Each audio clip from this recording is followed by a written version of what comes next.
Bonjour à tous et à toutes et du coup, bienvenue pour cette deuxième session sur, la recherche bibliographique dans le cadre de la revue systématique de la littérature. Je suis rejoint aujourd'hui par Estelle Brochard qui ne pouvait pas être là hier et qui travaille aussi au service formation de l'abus santé médecine. Bonjour. On va reprendre là où on s'est arrêté hier et je vais tout de suite commencer par repartager mon écran. Hop, donc si tout se passe bien, voilà, si tout se passe bien, normalement, vous voyez PubMed à l'écran. C'est bon? Ouais. Je vais zoomer un peu pour que ça s'affiche en plus grand de votre côté. Ce sera un peu plus lisible, un peu plus clair pour tout le monde. Hop, et je m'affiche en même temps le chat dans le coin de l'écran. Alors, petit rappel de ce qu'on a vu hier pour rappeler à tout le monde d'où est-ce qu'on reprend. Hier, on est revenu sur tout d'abord les enjeux de la recherche bibliographique dans le cadre de la revue systématique de la littérature. Pourquoi est-ce qu'on fait une recherche bibliographique exhaustive? Qu'est-ce que ça sous-entend? Pourquoi est-ce qu'il faut sauvegarder ces équations de recherche? Comment est-ce qu'on fait en sorte de faire une recherche qui soit reproductible? On est revenu ensuite sur comment est-ce qu'on construit une stratégie de recherche documentaire, comment est-ce qu'on identifie les points clés, les mots-clés de notre sujet de recherche, les bases de données sur lesquelles on va travailler, sur lesquelles on va faire la recherche documentaire. Qu'est-ce que c'est, de manière générale, qu'une base de données en santé, qu'une base de données bibliographique? Donc on a fait un petit panorama de ce qui existait en la matière et on a commencé à travailler sur PubMed. Pour rappel, PubMed, c'est le moteur de recherche. La base de données s'appelle Medline. PubMed veut dire Public Access to Medline, qui est l'une des principales bases de données, l'un des principaux moteurs de recherche dans le domaine de la santé et qui va nous permettre de trouver une bonne partie des articles qu'on va utiliser dans le cadre d'une revue systématique. Donc, on a choisi un exemple qui va rester mon exemple fil conducteur pour cette session de formation d'aujourd'hui sur l'exercice physique et la maladie de Charcot. Et on a construit une première équation de recherche en Mesh, qui est le langage d'indexation utilisé par PubMed. On va se lancer du coup dans la suite de PubMed. Donc, pour rappel, on a construit une équation de recherche avec deux notions dedans qu'on a articulées. D'un côté, la maladie de Charcot, pour lequel le mot Mesh est amyotrophique latérale-sclérosis. Et de l'autre côté, la question d'exercice physique, pour laquelle on a identifié deux termes Mesh possibles, exercise et exercise therapy. Les termes mesh, on les repère parce qu'ils sont suivis de la balise, enfin, ce qu'on appelle le code de champ mesh, entre crochets. Et on a regroupé ces deux notions d'exercise et exercise therapy dans la même parenthèse en les reliant avec OR. Donc on a construit vraiment une première équation de recherche en mesh. Avant de retravailler cette équation de recherche, avant d'aller plus loin dessus, il faut que je revienne un peu sur le mesh en lui-même. Parce qu'il y a certaines spécificités du mesh qu'il faut connaître, qu'il faut avoir en tête si vous faites si vous faites une revue systématique de la littérature. Alors, pour réaccéder au mesh, on va repasser par la page d'accueil de PubMed en cliquant sur le logo PubMed. Et pour rappel, sur la page d'accueil, si vous descendez un peu, dans la colonne Explore, vous avez le lien vers le mesh database, donc ce qui va me permettre d'accéder au mesh. Donc je vous incite à faire la même chose en même temps, à vous replonger dedans et puis aussi à manipuler en même temps pendant que je présente. Tout à l'heure, on aura un ou deux exercices justement pour retravailler ensemble l'équation de recherche. Donc là, je suis sur le mesh. Première chose à savoir d'importante, hier, on a vu un mot mesh classique qui était, enfin, on en a vu plusieurs du coup, à commencer par celui de la maladie de Charcot. Je vous ai présenté aussi un outil complémentaire qui s'appelait ITOP et qui permet, à partir d'une notion en français, de retrouver l'équivalent en anglais. La maladie de Charcot, c'est amyotrophique latérale sclérosis. Maintenant, ce qu'il faut savoir, c'est qu'il existe en mesh plusieurs types de mots mesh. Je vais vous les présenter rapidement. Ils fonctionnent un peu près pareil que les termes mesh avec parfois des spécificités, mais je les présente rapidement pour que vous ne soyez pas surpris parce que vous allez tomber dessus pendant vos recherches. La première chose qui existe, ce sont ce qu'on appelle des concepts supplémentaires. Si je lance ma recherche sur amyotrophique latérale sclérosis, comme j'ai fait hier, vous vous rappelez que le premier terme qui est sorti, c'était celui qui m'intéressait, donc la maladie de Charcot.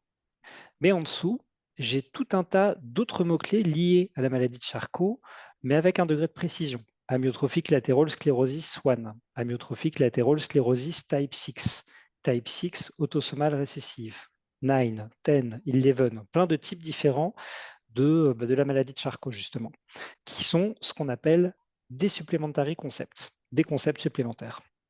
Je vais en choisir un au hasard. Mettons le type 6. Ce qui m'intéresse, c'est vous montrer comment ça se présente. Ça, c'est la notice mesh d'un concept supplémentaire. C'est très dépouillé et vous voyez qu'il n'y a presque aucun des éléments qu'on a sur une notice mesh classique.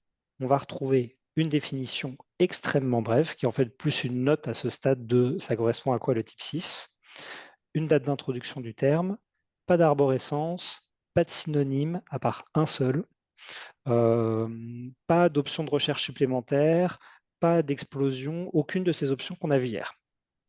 Alors, pour comprendre ce que c'est qu'un concept supplémentaire, et là c'est quelque chose qui est important aussi, il faut que je vous parle un peu de comment se passe la mise à jour du mesh. Le mesh, c'est un langage qui permet donc l'indexation des articles et qui est mis à jour tous les ans au 1er janvier de l'année.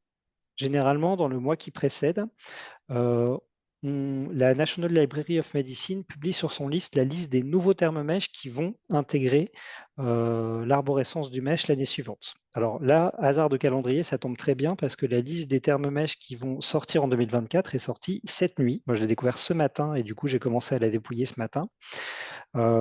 Donc, dans les nouveaux termes mesh qui va apparaître, on a souvent en fait des notions qui existent déjà dans le domaine médical, mais qui sont créées sous la forme de mots-clés à partir du moment où soit ça devient des sujets d'actualité médicale, et il y a de plus en plus d'articles dessus, soit il y a tout simplement une inflation de la littérature sur ce sujet-là, et on atteint un seuil critique d'articles qui fait qu'il faut qu'on crée un mot-clé à part entière pour justement faire des recherches sur ces termes. Par exemple, dans les mots-clés mesh qui apparaîtront au 1er janvier 2004, on a tout un vocabulaire de la nutrition qui manquait, qui sert à désigner tout ce qui est alimentation non carnée. On a un mot-clé pour les légumineuses, un mot-clé pour les substituts à la viande, tout un tas de mots-clés qui n'existaient pas avant, mais comme il y a de plus en plus d'articles et de productions scientifiques sur le sujet, dans le domaine de la nutrition, eh bien, il y a besoin de produire des mots-clés sur le sujet. Ça, c'est des mots-clés qui vont arriver au 1er janvier. Et on a un autre cas de figure, c'est que parfois, en cours d'année, il faut créer des mots-clés. Je vous prends un exemple tout bête. Donc, le mesh il est mis à jour au 1er janvier. Le Covid, c'est une maladie, enfin le Covid-19, du coup, c'est une maladie qui est apparue en 2019, mais la littérature scientifique a commencé à se développer dessus, surtout au mois de janvier 2020, donc juste après la mise à jour du mesh. Dans ce cas, ce qu'on fait, c'est qu'en cours d'année, on crée ce qu'on appelle un concept supplémentaire. Et si vous vous rappelez hier, les dates d'introduction des termes dans le thésaurus, chaque date d'introduction du terme, c'est une année, parce que c'est une introduction du terme au 1er janvier de l'année.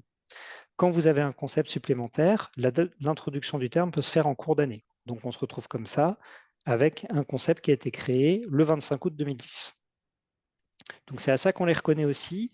C'est en quelque sorte des sous-mots-clés mesh. Ils ne sont pas dans une arborescence, il n'y a pas d'option de recherche avancée, ce que j'ai évoqué tout à l'heure. Ils n'en sont pas moins intéressants pour la recherche. Ils sont généralement peu utilisés pour l'indexation, mais chacun va renvoyer vers quelques dizaines ou quelques centaines d'articles. Du coup, si on veut être très exhaustif, on va essayer de repérer ces concepts supplémentaires pour les ajouter à sa recherche. On tombe souvent dessus par hasard parce qu'ils sont rarement référencés dans eTop. Là, j'en ai quelques-uns qui sont indiqués, mais je pense que je ne les ai pas tous. Mais vous voyez qu'il y en a beaucoup sur la maladie de Charcot, de concepts supplémentaires. Donc, on va parfois tomber dessus au hasard en déambulant dans le mesh. Et dans ce cas, il faut penser à les rajouter à son équation. Alors, deux manières de le faire.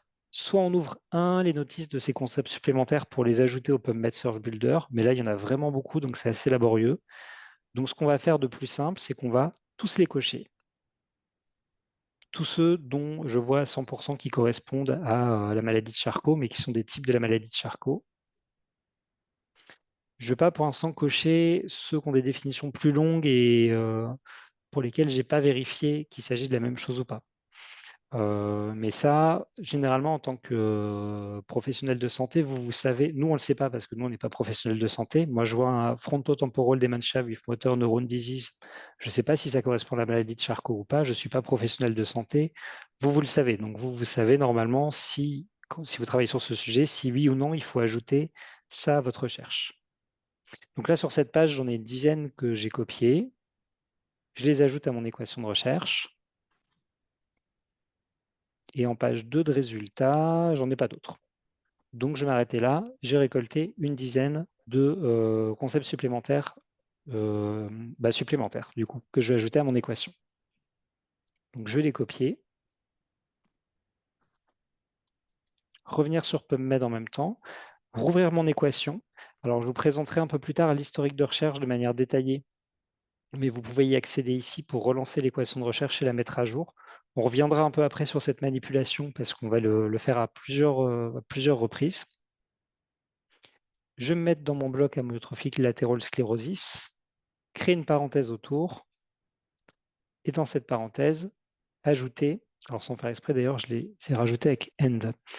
Donc je vais le refaire à partir de 0, mais je vais ajouter tous les mots-clés que j'ai identifiés avec OR.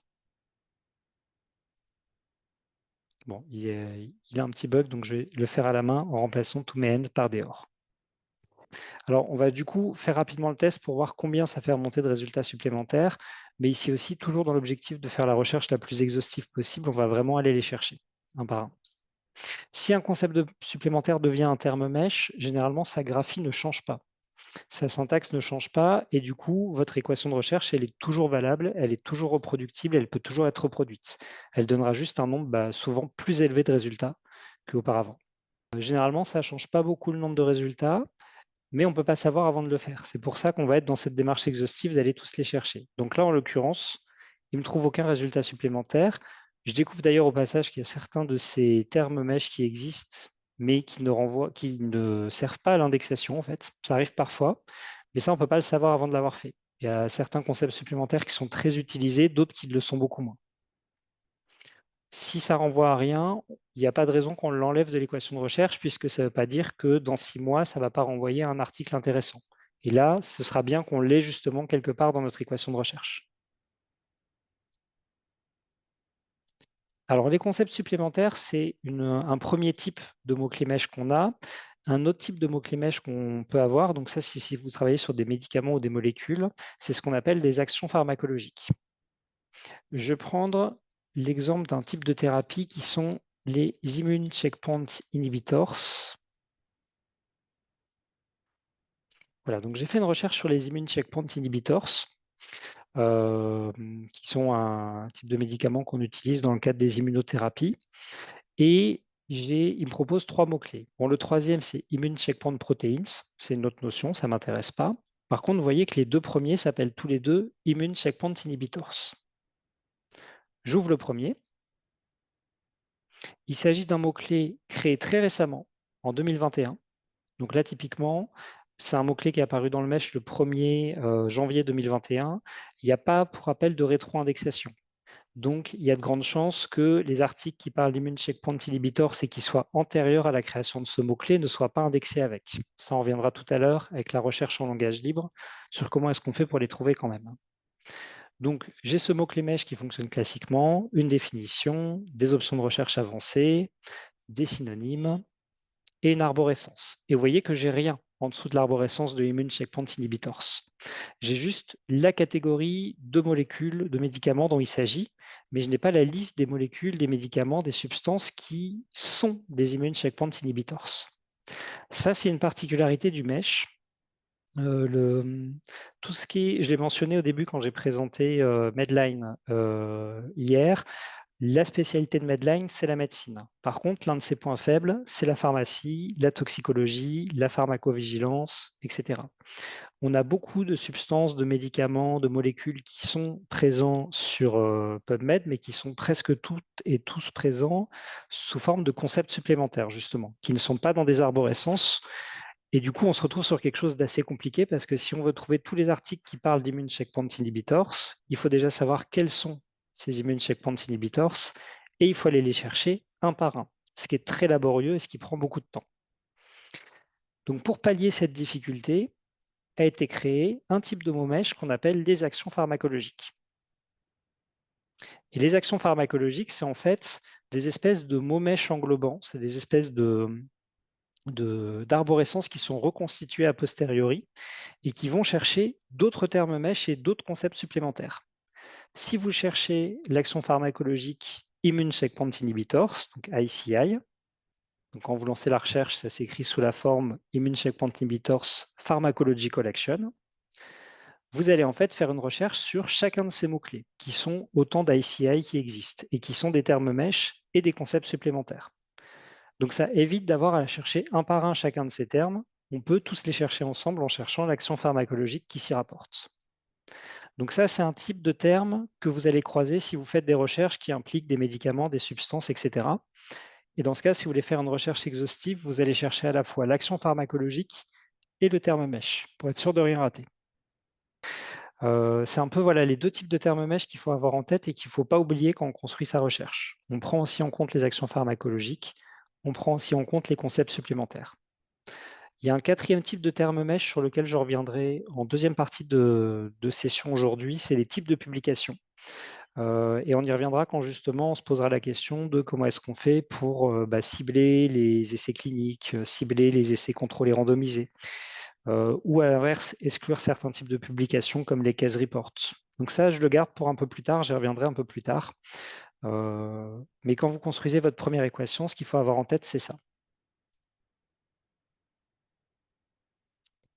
Alors je reviens à mon équation de recherche. Mon équation de recherche en mèche pour l'instant, qui me donne que 183 résultats. C'est pas beaucoup, mais à ce stade de la recherche, c'est normal. C'est pas surprenant, c'est une première équation de recherche et on va la développer par la suite.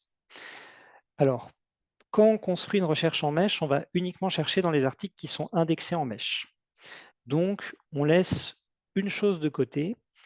Pour rappel, dans PubMed, vous avez deux choses. Vous avez Medline, qui est la partie qui est indexée en mèche, qui représente à peu près 30 millions de références bibliographiques.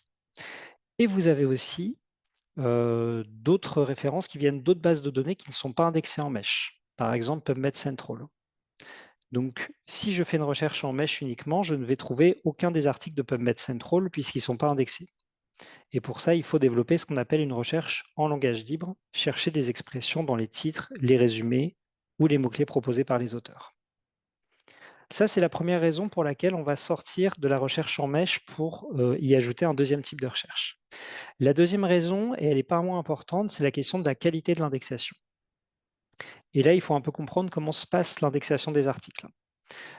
Jusque mars 2022, l'indexation des articles, elle était humaine. C'est-à-dire que des équipes de recherche et des bibliothécaires de la National Library of Medicine parcouraient les titres et les résumés des articles, regardaient les mots-clés proposés par les auteurs, faisaient coïncider ça avec le MESH et disaient par exemple tel article, telle référence bibliographique, on va l'indexer avec tel mot-clé MESH.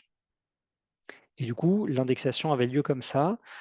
Tout d'abord, relecture humaine uniquement, ensuite utilisation d'une intelligence artificielle, puis relecture humaine avec justement l'un pouvant s'appuyer sur l'autre pour indexer les articles.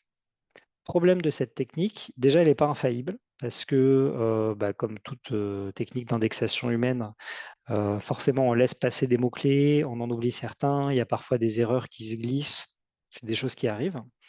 Et ensuite elle prenait énormément de temps. Il y avait en permanence à peu près 500 000 références bibliographiques qui étaient en attente d'indexation.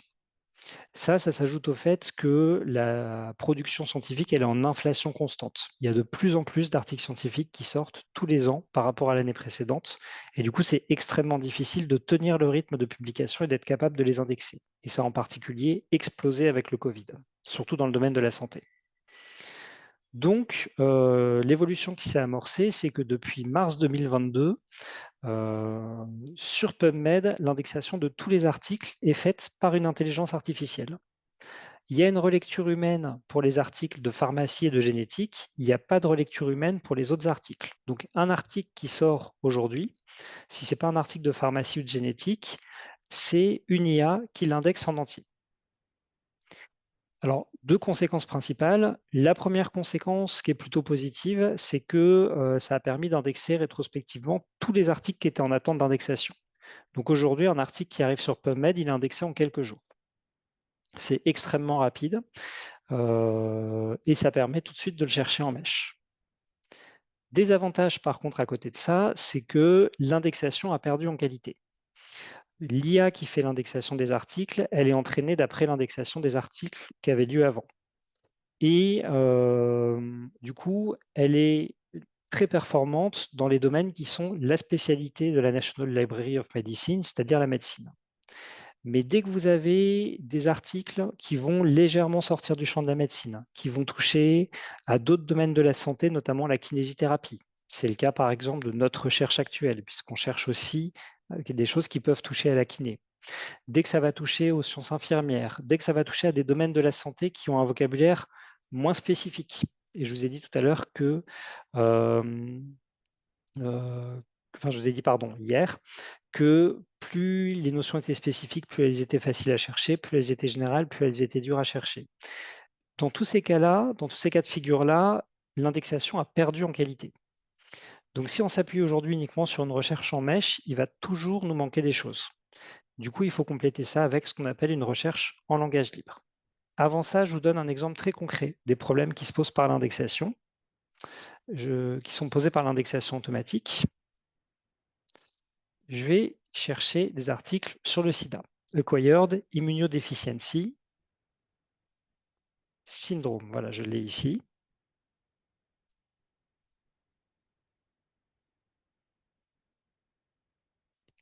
Je lance une recherche uniquement sur ce terme. J'obtiens 78 000 résultats. C'est énorme, c'est normal. Il y a énormément de publications sur le sujet. Il y a quelque chose d'étrange sur cette page. Est-ce que parmi vous, quelqu'un repère quelque chose qui vous semble bizarre, quelque chose qui ne devrait pas être là sur une recherche pareille? Donc, je réaffiche en même temps la recherche. Voilà. Alors, sur la colonne de gauche, les résultats sont classés par année. Vous avez ce filtre qui vous permet de repérer les années de publication des articles. En cliquant sur les deux flèches, je peux l'afficher en grand.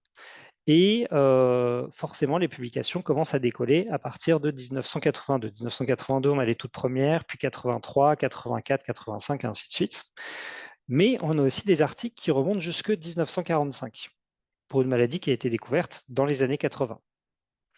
Donc comment ça se fait? Pour ça, je vais déplacer mon curseur pour regarder c'est quoi ces articles justement des années 40-50 qui sont identifiés comme étant des articles indexés avec Acquired Immunodeficiency Syndrome. Et en fait, c'est tout simplement des articles un peu anciens, donc qui n'ont pas d'abstract, ce qui fait que l'IA ne peut pas s'appuyer sur l'abstract pour indexer ces articles. Donc c'est souvent des articles qui ont été indexés très tardivement parce qu'ils ne l'avaient jamais été, et qui sont des articles qui utilisent le mot AIDS, mais au sens d'aide, d'accompagnement, dans leur titre.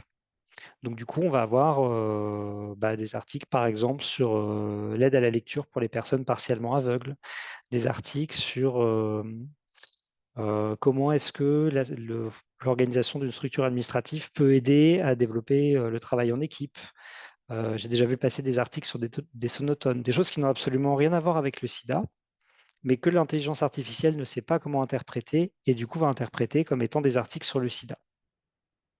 Donc ça, c'est une erreur qui est sans risque parce que si vous travaillez sur le sida, vous n'allez pas regarder la littérature qui date d'avant les années 1980 a priori.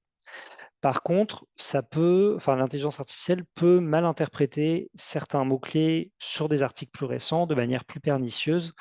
Et si vous faites uniquement une recherche en mèche, il va systématiquement vous manquer des choses en fait. C'est des choses qui seront mal indexées. Et à côté de ça, vous aurez aussi des choses hors sujet qui seront également mal indexées. Alors, question posée dans le chat, donc pourquoi est-ce qu'il y a une relecture humaine pour les articles de pharmacie et les articles de génétique et pas les autres? Eh bien, parce que c'est les deux domaines où le mèche est le moins développé. Il y a peu d'arborescence en mèche. Je vous ai montré l'exemple juste avant pour tout ce qui est pharmacie, molécules, substances, etc. C'est également le cas en génétique. Il y a peu de mots-clés, c'est souvent des concepts supplémentaires. Et du coup, il y a peu de possibilités pour l'IA de s'appuyer sur la manière dont les articles sont indexés précédemment pour faire elle-même de l'indexation automatique. Une IA, c'est quelque chose qui s'entraîne en lui donnant justement du matériel, des articles déjà indexés et tout. Et elle doit s'appuyer sur un langage qui est solide, sur un mesh qui est solide. Et comme le mesh, il n'est pas très solide, pas très développé pour la pharmacie et la génétique, dans ces deux champs-là, ils ont maintenu une indexation humaine. Enfin, en fait, une indexation humaine qui arrive dans un second temps. D'abord une indexation par l'IA, puis une indexation humaine. Alors, je vais revenir à ma recherche sur la maladie de Charcot. Donc, si vous voulez retrouver une recherche, vous promenez dans les recherches que vous avez faites précédemment, il faut aller dans l'historique de recherche. L'historique de recherche, quand on fait de la revue systématique, on y passe son temps. C'est un endroit très important sur PubMed et très utile, hein, qui va nous servir à plein de choses différentes. Donc pour y accéder, quelconque soit l'interface de PubMed sur laquelle vous vous trouvez, vous aurez systématiquement un petit bouton Advanced sous la barre de recherche. En cliquant dessus, on va dans l'interface de recherche avancée. Elle est en deux parties. La première partie, c'est l'interface qui permet de construire des recherches complexes à part entière. Moi, j'ai des problèmes avec cette interface qui crée des petits bugs, on en parlera tout à l'heure. Dans tous les cas, je ne vais pas m'en servir pour l'instant. Moi, pour l'instant, ce qui va m'intéresser, c'est la deuxième partie, qui est l'historique de recherche. Alors, je vais commencer par faire un petit nettoyage. Votre historique de recherche, je vous conseille de le nettoyer régulièrement. Si vous faites des tests, si vous cherchez des mots au hasard, si vous faites des fautes, supprimez les lignes qui sont erronées ou qui ne vous intéressent pas pour garder un historique clair. Parce que très vite, votre historique de recherche, parfois, il fera 15, 20, 30 lignes parce que vous allez avoir beaucoup de concepts intégrés dedans. Donc là, mes lignes 4 et 3 là, qui m'ont servi à faire le test sur Acquired Immunodeficiency Syndrome, c'était pour vous montrer, mais là, j'en ai plus besoin. Donc, je vais les enlever. Donc, je clique sur les trois petits points à gauche, Delete pour supprimer. Du coup, j'ai deux recherches dans mon historique de recherche. Ma recherche de base à 183 résultats, puis la variante où j'ai tout autant de résultats, mais où j'ai ajouté tout un tas de concepts supplémentaires. Quand il y a des mots qu'il n'est pas capable de trouver, ou quand il y a des erreurs, quand il y a des fautes de frappe, des choses comme ça, il vous met un petit point d'exclamation rouge ici. Si je déplie, il m'indique les warnings et il m'indique que ces termes-là, il n'a pas réussi à trouver d'article indexé avec. Ça arrive parfois, ça ne veut pas forcément dire qu'il faut corriger ces erreurs. Là, comme je le dis, si par hasard, dans un an, il y a un article qui est indexé avec ce mot-clé-là, eh ben, je serais bien content qu'il soit déjà dans mon équation de recherche. J'aurais gagné du temps. Ça peut pas le fait d'avoir des mots-clés qui ne renvoient aucun résultat, ça ne peut pas vous créer du bruit. Le bruit, c'est ce qu'on appelle quand on se retrouve, c'est ce qu'on dit quand on se retrouve noyé sous les références bibliographiques qui sont hors sujet. Donc, moi, je vais les laisser dedans et je vous conseille de faire pareil. C'est à partir de cet historique de recherche qu'on va retravailler ces équations de recherche. Alors, je vais partir de mon équation de recherche numéro 1. Alors, pour des questions très pratiques, c'est que là, j'ai un énorme bloc de texte. Je veux faire en sorte que ça reste lisible à l'écran pour vous, dans le partage d'écran. Donc, je vais partir de l'équation la plus courte pour que ça reste lisible, pour qu'on puisse manipuler facilement les choses. Je vais retravailler cette équation de recherche. Donc, pour ça, je vais cliquer sur les trois petits points qui se trouvent à gauche et je vais cliquer sur Add Query. Et mon équation de recherche est apparue dans ma query box. Et la query box, c'est tout simplement un espace de texte librement manipulable. Donc, je peux rajouter des mots-clés, enlever des mots-clés, faire des corrections, en apporter, etc. Alors, ce que je vous montre, c'est une manière de faire. Après, vous êtes très libre de la manière dont vous construisez des équations de recherche sur PubMed. Vous pouvez utiliser l'interface de recherche avancée si vous êtes à l'aise avec. Je reviendrai tout à l'heure sur mes réserves dessus.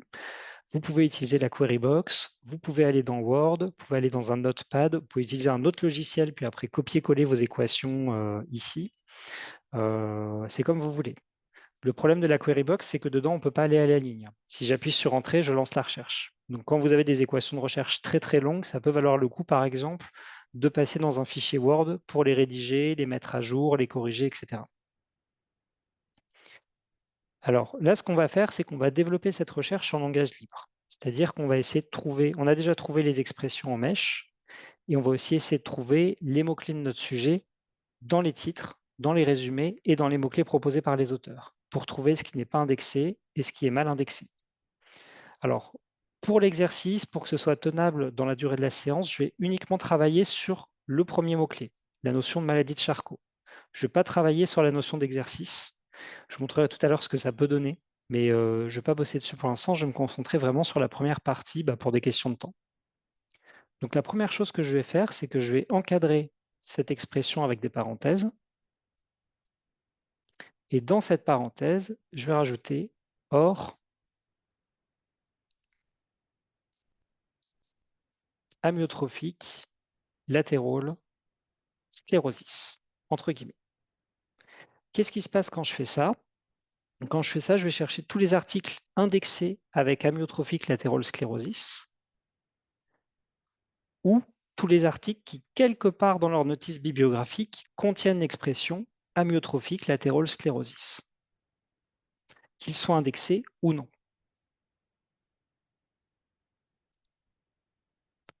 Et là, je lance la recherche. Alors, j'avais 183 références. J'aurais peut-être la même chose pour l'instant.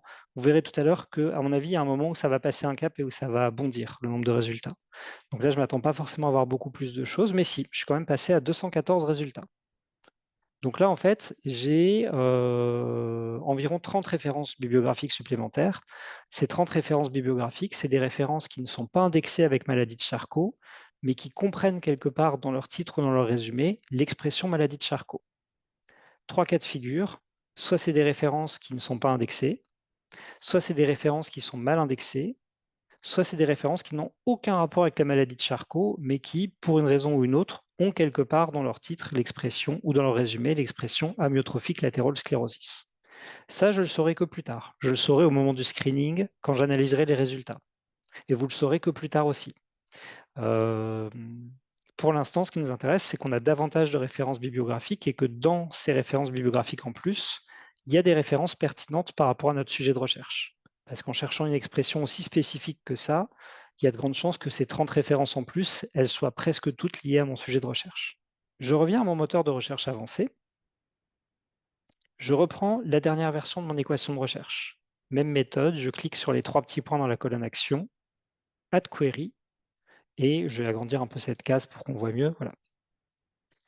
J'ai cherché amyotrophique latérale sclérosis, mais il y a beaucoup de manières de décrire la maladie de Charcot. Donc, on va rajouter maintenant ce qu'on appelle des synonymes. Du coup, je vous pose la question, je ne vous demande pas de me trouver des synonymes de maladie de Charcot, mais je vous demande où est-ce que vous iriez pour trouver des synonymes de cette notion. Première réponse sur le chat, qui était une réponse que j'attendais, ITOP. ITOP, donc je l'ai ouvert ici, la page est encore ouverte en plus. Sur ITOP, quand vous cherchez une notion en français, vous allez en effet trouver tout un tas de synonymes qui vont être proposés. Là, il me propose ALS, amyotrophique latérale sclérosis, Charcot disease, Gehrig disease, Gehrig's disease, Lou Gehrig's disease, etc. Il m'en propose tout un tas. Je vais en intégrer une partie pour l'instant. Je vais essayer de commenter au fur et à mesure mes choix d'intégration. Je vais d'abord ajouter Charcot disease. Donc, à chaque fois, on rajoute OR et entre guillemets, on rajoute, donc là je copie-colle, hein, c'est pour ça que ça va vite. À chaque fois, on rajoute, entre guillemets, on rajoute le nom de la maladie qu'on cherche. Alors, celui-là, je vais le fermer. ITOP est là. J'ai aussi Gehrig disease et Gehrig's disease. Et Gehrig apostrophe S disease. Donc, les trois peuvent être intéressants. Là, pour des questions de temps, je ne vais pas rajouter les trois. Je vais rajouter, mettons, Gehrig et Gehrig's. Apostrophe S.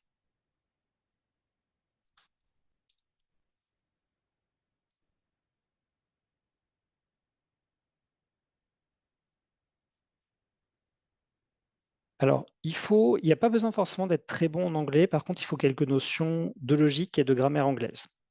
De logique, tout d'abord. Quand vous voyez une expression, vous vous demandez si elle n'est pas déjà incluse dans une autre. Si je cherche Gehrig's disease, ça ne sert à rien de chercher Lou Gehrig's disease, parce que la deuxième moitié de l'expression est déjà, cette expression-là est inclue en entier dans celle-ci. De la même manière, si on cherche Lou Gehrig disease, si on cherche Gehrig disease, ça ne sert à rien de chercher Lou Gehrig disease. C'est juste la même expression ou un peu plus long. Une expression est déjà inclue dans l'autre. Donc, vous n'allez pas chercher mécaniquement chacun de ces termes, vous allez cibler ce qui est intéressant. Deuxième élément important, on va chercher des expressions qu'on appelle des expressions en langage libre, c'est-à-dire des expressions qu'on est susceptible de trouver dans les titres, les résumés ou les abstracts. Donc, qui sont exprimées dans du langage courant, dans des phrases qui sont formulées, ou dans du langage scientifique, mais dans des phrases qui sont formulées suivant les normes de la grammaire. Dont des formes comme disease, Lou Gehrig's, ce pas des formes qu'on trouvera dans des phrases, ce pas des formes qu'on trouvera dans des titres. Quand vous avez des formes avec des virgules, ce pas des formulations qu'on retiendra pour la recherche en langage libre. Vous pouvez les mettre, mais vous aurez vraisemblablement 0 résultat, et ça va vous faire une équation gigantesque et un peu difficile à gérer en termes de volume. Donc, je ne vais pas les prendre pour l'instant. Je laisse aussi de côté les abréviations, ALS. J'en reparlerai tout à l'heure quand on abordera la fin de la recherche en langage libre. Il y a des enjeux spécifiques par rapport à ça et on détaillera ça à ce moment-là. Là, pour l'instant, en tout cas, on a rajouté 3 notions, Charcot disease, Guéric disease, Guérix disease. J'avais 214 références. Si je lance la recherche maintenant, j'en ai toujours 214. Donc là, je n'ai pas de nouvelles références. Parfois, ça arrive. Mais je pense que quand je développerai en langage libre la deuxième partie de l'équation de recherche, je vais trouver des choses en plus. Et quand on fait une vraie recherche exhaustive pour une revue thématique, dans tous les cas, c'est fréquent qu'on ajoute des mots-clés, des synonymes qui n'amènent aucune nouvelle référence dans un premier temps. Ça ne veut pas dire que c'est des mots-clés inutiles. Et dans tous les cas, si c'est des mots-clés qui ne correspondent à aucun article existant, ils nous le signaleraient. On aurait un message d'erreur qui s'afficherait ici. On l'aura peut-être tout à l'heure sur certains essais. Là, ce n'est pas le cas. Alors, on va revenir à la recherche avancée. Je vais encore reprendre mon dernier morceau d'équation de recherche. Add query. Je l'affiche ici. Je l'agrandis un peu. Sur eTop, première réponse. Après, où est-ce qu'on peut aller pour trouver d'autres synonymes de maladie de Charcot? Dans les dictionnaires médicaux. Alors là, je n'ai pas de démonstration particulière à faire. C'est une autre réponse qui est donnée dans le chat. Mais oui, vous pouvez tout à fait aller dans les dictionnaires médicaux, dans les dictionnaires de synonymes, dans les dictionnaires de traduction. Donc, je vous ai indiqué hier la liste de nos guides disciplinaires dans les bibliothèques d'Université Paris-Cité. Dedans, sur chaque fois, vous trouverez des pages qui renvoient aux dictionnaires médicaux. Deuxième piste, enfin troisième piste, si je reprends dans l'ordre, qui est donnée Google Scholar. Donc, vous pouvez tout à fait, Google Scholar, et même je rajouterai Google tout court. Vous pouvez tout à fait faire des recherches tout simplement sur Google, qui va lui-même aller chercher des synonymes et du coup, qui va afficher des articles de recherche avec d'autres manières de décrire les maladies que vous cherchez, que vous pouvez à ce moment-là reprendre dans votre équation de recherche. Quatrième piste qui est donnée, autre très bonne piste, les autres bases de données. Alors, autres bases de données gratuites ou bases de données auxquelles vous avez accès. Et ce qui est intéressant, c'est surtout d'aller dans les thésaurus des autres bases de données pour voir comment est-ce qu'eux indexent les maladies que vous cherchez. Et eux peuvent avoir leur propre liste de synonymes. Si vous avez accès à Embase en particulier, donc je vais faire un petit détour par Embase, c'est un gros plus. Alors, comment est-ce qu'on accède à Embase? Donc ça, c'est pour ceux qui sont rattachés à une université avec Embase, Université Paris-Cité, et en France, c'est Université Paris-Cité, Lyon, Université de Lorraine, Marseille et Lille. C'est les 5 universités qui ont Embase. Pour Université Paris-Cité, si vous y êtes rattaché, vous allez sur le site des bibliothèques et vous avez systématiquement une barre de recherche qui renvoie au catalogue. Donc dedans, comme c'est indiqué ici, vous pouvez chercher des bases de données. Je vais chercher Embase. Je vais avoir un renvoi vers le tutoriel Embase, si vous voulez creuser cette base de données, l'utiliser, etc., ainsi que vers la base de données en elle-même. Donc je clique dessus, et là je suis dans Embase. Si on a le temps, aujourd'hui en fin de formation, sinon demain, je vous montrerai un peu plus Embase en détail. Là pour l'instant, je vais l'évoquer rapidement. C'est une autre base de données en santé qui est à l'origine spécialisée en pharmacie, mais qui s'est ouverte à tous les champs de la santé, qui dispose de davantage de références bibliographiques de PubMed, et qui dispose de son propre thésaurus qu'on appelle Mtree, qui est accessible ici en haut, dans la barre qui se trouve en haut. Et la particularité d'Mtree, c'est que dedans, on a davantage de mots-clés que dans le mesh. Ce qui fait que parfois, vous allez trouver des mots-clés plus précis, plus pointus, avec des formulations différentes ou des synonymes différents que vous n'avez pas côté PubMed. Donc, ça vaut souvent le coup d'aller regarder dans Mtree comment sont indexés les termes que vous cherchez. Donc là, je vais rechercher de nouveau Charcot disease. C'est pas le même thésaurus, mais si vous tapez, des mots-clés qui viennent du mesh ou des expressions qui viennent du mesh, il va faire le lien. Il va vous proposer les bons mots-clés. Donc lui, il me renvoie vers neuropathic joint disease, qui est un type d'arthropathie. Et il me propose ici tout un tas de synonymes. Alors parfois, les thésaurus et les mots-clés ne se répondent pas complètement. Là, on est sur un cas de figure où j'ai l'impression qu'il me renvoie vers autre chose que ce que je cherchais au début et qui était l'amyotrophique lateral sclerosis. Si je cherche sur amyotrophique lateral sclerosis plutôt que Charcot disease, il me renvoie en effet vers un autre mot-clé qui est amyotrophique lateral sclerosis. Donc, il faut quand même être prudent quand vous faites cette recherche pour vérifier qu'on parle bien de la même chose ou pas.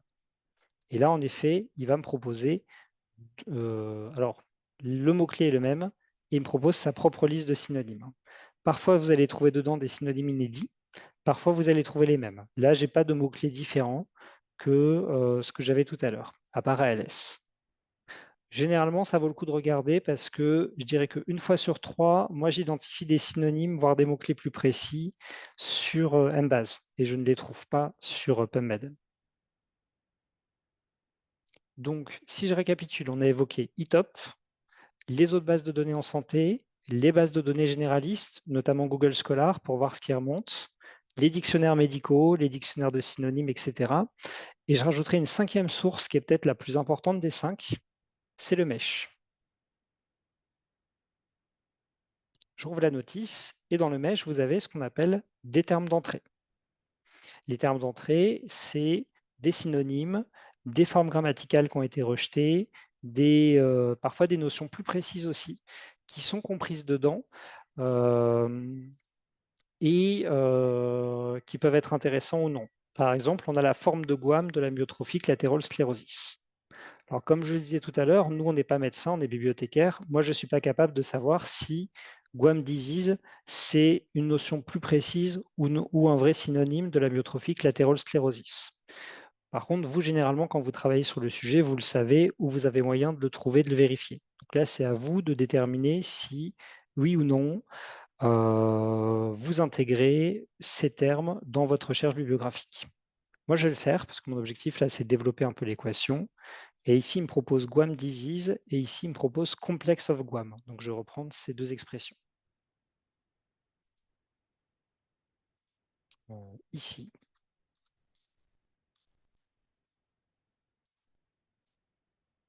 Alors, les majuscules importent peu.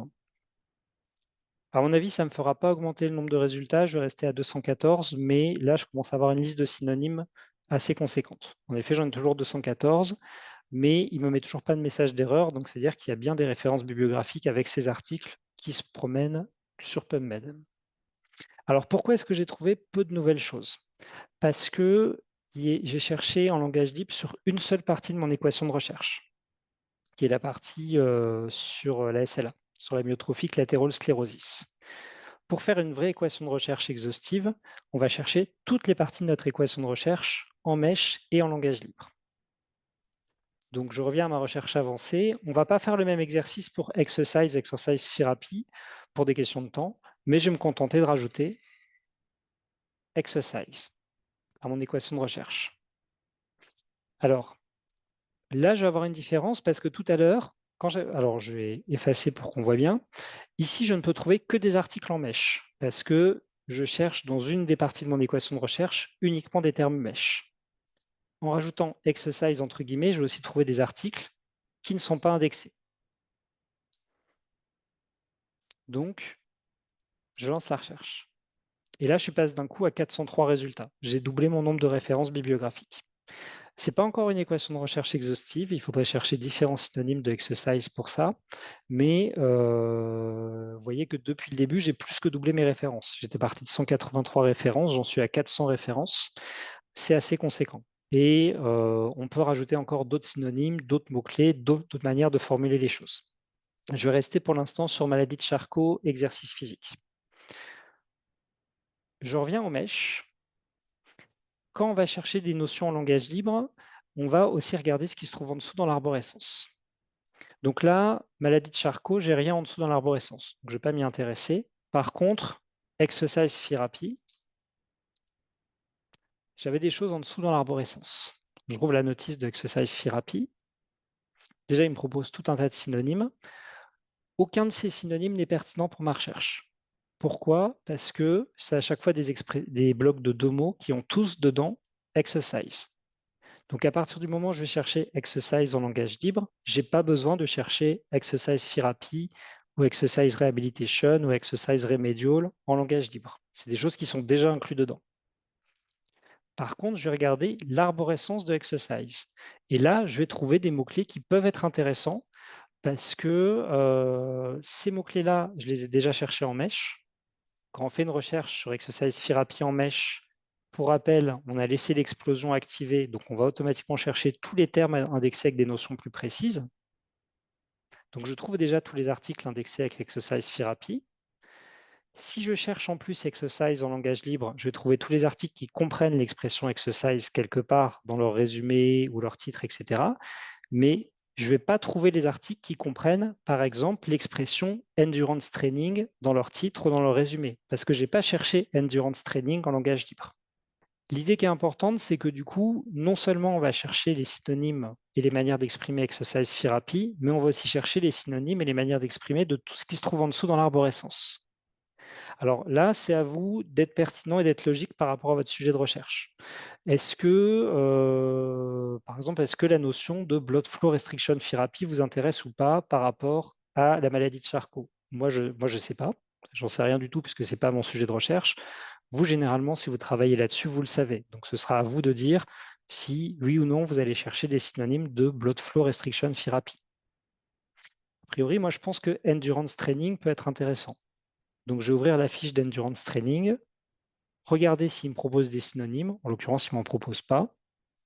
Et du coup, je vais aussi rajouter à mon équation de recherche endurance, entre guillemets. Et je passe à 458 résultats. Là, j'ai encore 55 résultats de plus. Vous voyez que quand on commence à rajouter des termes en langage libre à chacune des parties de son équation, là, tout de suite, ça commence à avancer, à évoluer de manière assez conséquente. Et c'est exponentiel. Quand vous rajoutez, plus vous rajoutez de synonymes, plus la hausse de résultats va être conséquente. Parfait. Alors, parfois, vous allez arriver à un nombre de résultats très, très conséquent. Et du coup, il y a plusieurs choses, plusieurs options de recherche complémentaires à savoir pour la recherche en langage libre. Je suis rebasculé en recherche avancée, reprendre la dernière version de mon équation à 458 résultats, je vais agrandir un peu les choses. Il y a 3 règles importantes à connaître quand vous faites de la recherche en langage libre et que vous ajoutez des termes en langage libre. Première notion importante, chaque notion que vous cherchez en langage libre doit être cherchée entre guillemets. C'est extrêmement important. Si vous ne mettez pas de guillemets sur PubMed, PubMed va interpréter librement les termes que vous saisissez. Ça pose 2 problèmes. Quand il les interprète librement, il va faire le lien avec le mesh et il va lui-même chercher le terme en langage libre. Premier problème, j'ai fait dire parfois, mais je vais dire souvent, il interprète mal les termes ou les synonymes que vous saisissez. On retombe sur le problème que j'ai évoqué tout à l'heure. La National Library of Medicine produit Medline et PubMed. PubMed, c'est un moteur de recherche qui s'appuie sur une base de médecine. Le domaine de spécialité, c'est la médecine. Quand vous cherchez des termes de médecine à la volée, sans guillemets, il va être capable de les interpréter correctement, parce qu'on est sur du vocabulaire spécifique. Quand vous cherchez des termes plus génériques, plus généraux, moins spécifiques, ou qui n'appartiennent pas au champ de la médecine, ce qui est le cas de la notion d'exercise, par exemple, là, l'interprétation des termes peut partir dans absolument tous les sens. Et donc, très fréquemment, d'une part, vous allez penser qu'il va chercher quelque chose et en fait, il ne va pas aller le chercher. Donc, vous allez rater des résultats pertinents. D'autre part, il va vous noyer sous les références qui n'ont aucun rapport avec votre sujet. Et c'est très, très difficile de voir comment est-ce que lui interprète et comment est-ce que lui comprend les recherches. Ou plutôt, c'est possible, mais ça demande une connaissance et une maîtrise de PubMed qui est quand même très élevée. Et ce à quoi moi, je ne peux pas vous former en 2 heures. Donc ça, c'est le premier point important, c'est que ça va disperser vos résultats. Mais surtout, le deuxième point extrêmement important, c'est que si vous enlevez les guillemets autour d'une expression, il va vous l'interpréter librement. Et pour ça, il va s'appuyer sur une base de vocabulaire qui évolue dans le temps, qui évolue à peu près tous les ans, qui est mise à jour régulièrement. Il y a des mots qui sont rajoutés, d'autres qui sont enlevés, des corrections qui sont faites, etc. Et du coup, cette base de vocabulaire, elle ne sera pas la même aujourd'hui, elle ne sera pas la même dans 10 ans ou même dans 1 an. J'ai fait concrètement des tests. J'ai remarqué des erreurs en cherchant certains mots-clés sur PubMed, certains termes sur PubMed sans guillemets. Je les ai signalés à la National Library of Medicine et ils ont fait les corrections en quelques jours. Ce qui est bien pour un usage courant de PubMed. Par contre, si vous faites une équation de recherche de revue systématique de la littérature sans guillemets, comme la base de vocabulaire sur laquelle il s'appuie est mouvante, eh ben votre équation ne sera pas reproductible parce que les termes que vous avez utilisés ne seront pas compris et interprétés de la même manière par le moteur de recherche aujourd'hui et dans 1 an. Et on l'a mentionné tout à l'heure, un élément extrêmement important pour la revue systématique, c'est que vous produisiez des équations de recherche reproductibles. Donc à partir du moment où vous faites une équation de recherche, où vous cherchez un terme comme ça, sans guillemets autour, votre équation de recherche, elle est plus reproductible, elle est faussée. Donc première règle de base, encadrez tous les mots toutes les notions que vous cherchez en langage libre par des guillemets, vous éviterez beaucoup de problèmes. Donc ça, c'est la première règle importante. Mettez des guillemets partout. Toutes ces règles importantes, elles seront récapitulées dans le support de formation que vous aurez à la fin. Deuxième règle importante, plutôt deuxième aide à la recherche. Quand vous cherchez une notion en langage libre, elle peut s'exprimer de plein de manières. Par exemple, je prends l'exemple des exercices. Vous pouvez trouver exercise au singulier, mais vous pouvez trouver aussi exercises au pluriel, exercising pour la forme verbale, etc. Très vite, quand vous devez chercher toutes les variantes d'un mot, d'une phrase et tout, ça peut vous faire exploser le nombre de résultats. Ça peut faire exploser la taille de votre équation de recherche. Et pourtant, vous avez quand même besoin de le faire pour être sûr d'être exhaustif ou d'être exhaustif dans votre recherche. Ici, vous avez un outil qui est très important et qui va vous faciliter considérablement les choses, qui marche sur PubMed, mais qui marche sur tous les outils de recherche existants, que ce soit les bases de données en santé, le catalogue des bibliothèques d'université Paris-Cité, les moteurs de recherche classiques que vous utilisez, ça marche absolument partout. C'est ce qu'on appelle la troncature. Je vais prendre l'exemple d'exercise et je vais changer le dernier caractère par un astérisque. Donc c'est petit. Ceux parmi vous qui ont des petits écrans, vous ne le voyez pas forcément, mais là c'est un astérisque que j'ai écrit à l'écran. Quand je cherche exercise astérisque, je vais chercher en fait toutes les formes qui commencent par exercise. Et du coup, je vais trouver exercise au singulier, exercises au pluriel, exercising la forme verbale, etc. Et du coup, je n'ai pas besoin de chercher toutes ces expressions les unes après les autres. Elles sont déjà comprises là-dedans. Ça fait gagner beaucoup de temps. Et pour faire simple, généralement, ce qu'on va faire, c'est que l'astérisque, on va la généraliser à la fin de chaque expression, de chaque mot, pour systématiquement chercher à minima les formes singuliers et plurielles, mais aussi, le cas échéant, chercher des variations grammaticales ou de conjugaison, comme avec exercise. Donc là, par exemple, à chaque fois que j'ai disease, je rajoutais une astérisque à la fin. Ça nécessite quelques notions de grammaire anglaise ou quelques idées dont fonctionne la grammaire anglaise. Amyotrophique latérale sclérosis, je vais mettre une astérisque parce qu'on peut trouver sclérosis ES quand c'est au pluriel. Donc on va comme ça rajouter des astérisques à chaque fois. Ça peut que vous faciliter les choses. Alors, je ne vais pas en mettre partout, j'en mets pas sur Complex of Guam parce que Guam c'est un nom propre. On ne peut pas non plus en mettre en milieu d'expression. Vous voyez que j'ai Guéric disease, Guérix disease, et j'avais aussi, je vais le rajouter, que j'ai aperçu tout à l'heure, Guérix sans apostrophe disease. Je ne peux pas mettre une apostrophe sur Guérig. On est au milieu d'une expression, ça ne fonctionne pas sur PubMed. Ça fonctionnera sur les autres bases de données en santé, mais pas sur PubMed. Là, si je le fais, j'aurai un message d'erreur et il ne sera pas capable de me faire la recherche. Donc là, par contre, dans ce cas-là, on est obligé de chercher une par une chacune de ces trois formes. Mais sinon, pour le reste, on gagne beaucoup de temps en rajoutant juste l'astérisque en fin d'expression. Donc j'avais 458 références. Je ne sais pas si j'en aurai plus, mais j'ai dû faire une faute quelque part parce que là, mon nombre de résultats a explosé. Je suis passé à 162 000. Parfois, vous allez, ça va être un bon exemple pour la suite. Comment, quand vous faites une erreur, comprendre où se trouve l'erreur? Je vais revenir à ma recherche avancée. Et là, clairement, le cas de figure que j'ai, c'est que j'ai un terme qui n'est pas interprété correctement pour que le nombre de résultats explose de la sorte. Tout ce que j'ai fait, c'est rajouter des astérisques en fin d'expression. Donc, il y a clairement une expression où l'astérisque interagit mal avec le reste de l'équation de recherche.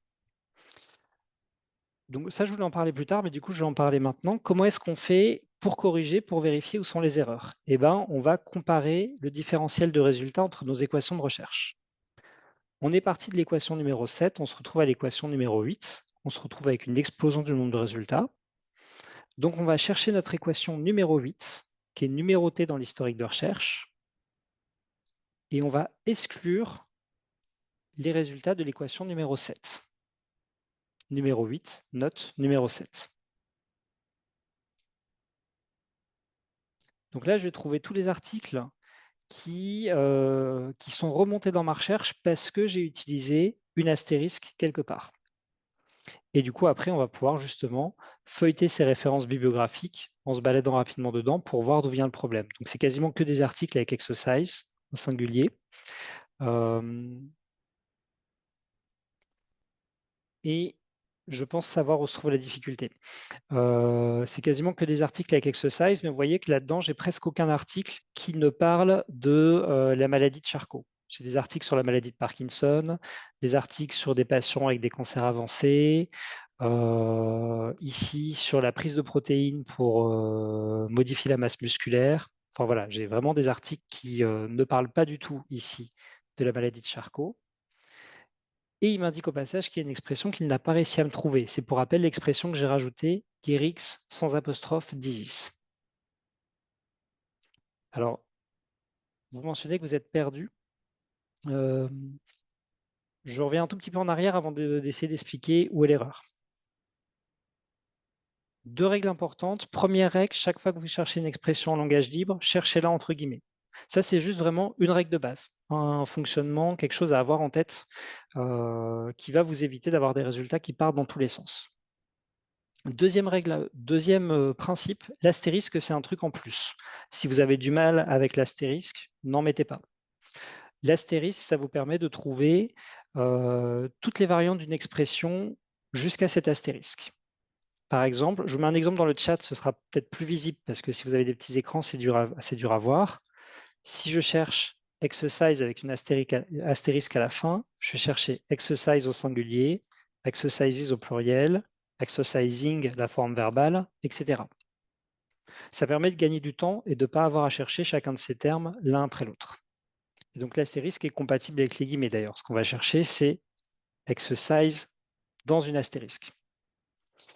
Donc, mon erreur, elle vient clairement de la première partie de l'équation de recherche. Il m'a bien trouvé des articles qui parlent d'exercise, mais il ne m'a pas trouvé d'articles qui parlent d'amyotrophique latérale sclérosis. Et en même temps, il m'a mis un message d'erreur en me disant qu'il ne trouvait pas l'expression Guérix disease, tout attaché, donc celle que j'ai rajoutée. Je pense que le problème vient de là. Parfois, quand vous tapez une expression que PubMed ne connaît pas et ne comprend pas, il va de lui-même supprimer les guillemets et l'interpréter librement. Et, bien là, vous voyez ce qui se passe quand on a une recherche justement qui est faite sans guillemets. Je pense qu'il m'a interprété librement ces mots-clés comme s'il n'y avait pas de guillemets et que du coup, le nombre de résultats a augmenté à cause de ça. On va le vérifier. Donc, c'était celui-là. Je le retirais de nouveau de mon équation de recherche, relancer ma recherche. Et je suis à 502 résultats. En effet, vous voyez, j'ai retrouvé mon bon nombre de résultats. En fait, quand j'ai saisi Gehrig disease, entre guillemets, Gehrig's, pardon, c'est la forme avec un S qui est coincé. C'est ça, j'ai 8 millions de résultats. En fait, PubMed, il l'a traité en enlevant les guillemets. Ce qu'il a fait, c'est Gehrig disease. Gehrig's, pardon, disease. Et comme il ne sait pas comment l'interpréter, il a surtout retenu la partie disease et du coup, il m'a trouvé n'importe quel article qui parle de maladie en fait. Quand vous faites sauter les guillemets, il va vraiment interpréter les choses de n'importe quelle manière. Et du coup, quand vous avez une expression qu'il ne trouve pas, il va lui-même la rechercher sans guillemets. Et c'est là que vous allez avoir une explosion du nombre de résultats. Donc, soyez attentifs à ces petits messages d'erreur qui apparaissent régulièrement et soyez attentifs au nombre de résultats. C'est pour ça que souvent, le travail sur la recherche en langage libre, c'est quelque chose de progressif. On va rajouter des mots-clés par petits bouts, voir comment les résultats évoluent, parce que si vous rajoutez 15 ou 20 synonymes d'un coup, et que d'un coup, le nombre de résultats passe de 400 à 1 million, et ben pour trouver lequel de ces 15 ou 20 mots-clés pose problème, ça peut prendre du temps. Si vous avez des difficultés, sollicitez vos bibliothécaires, sollicitez vos documentalistes. Nous, on a l'habitude de ce genre de problème, on sait les voir, on a des automatismes qui nous permettent de repérer où sont les erreurs classiques. Je mentionnais hier les erreurs classiques, ici ce n'est pas le cas, mais c'est souvent des problèmes de parenthèses mal placées, des choses comme ça. On peut vous aider, vous accompagner dans ces problèmes-là. La technique en tout cas qui est à retenir, c'est si votre nombre de résultats explose, utilisez cette fonction. Comparez les résultats de votre équation de recherche en comparant justement les lignes de votre historique avec notes. Ça vous permet de feuilleter les résultats, de voir ce qui sort, ce qui ne devrait pas sortir, etc. Donc là, je vais nettoyer un peu les choses. J'ai repéré c'était quoi mon problème. J'ai supprimé les lignes qui correspondent à la version erronée de l'équation de recherche. Et j'ai 502 résultats.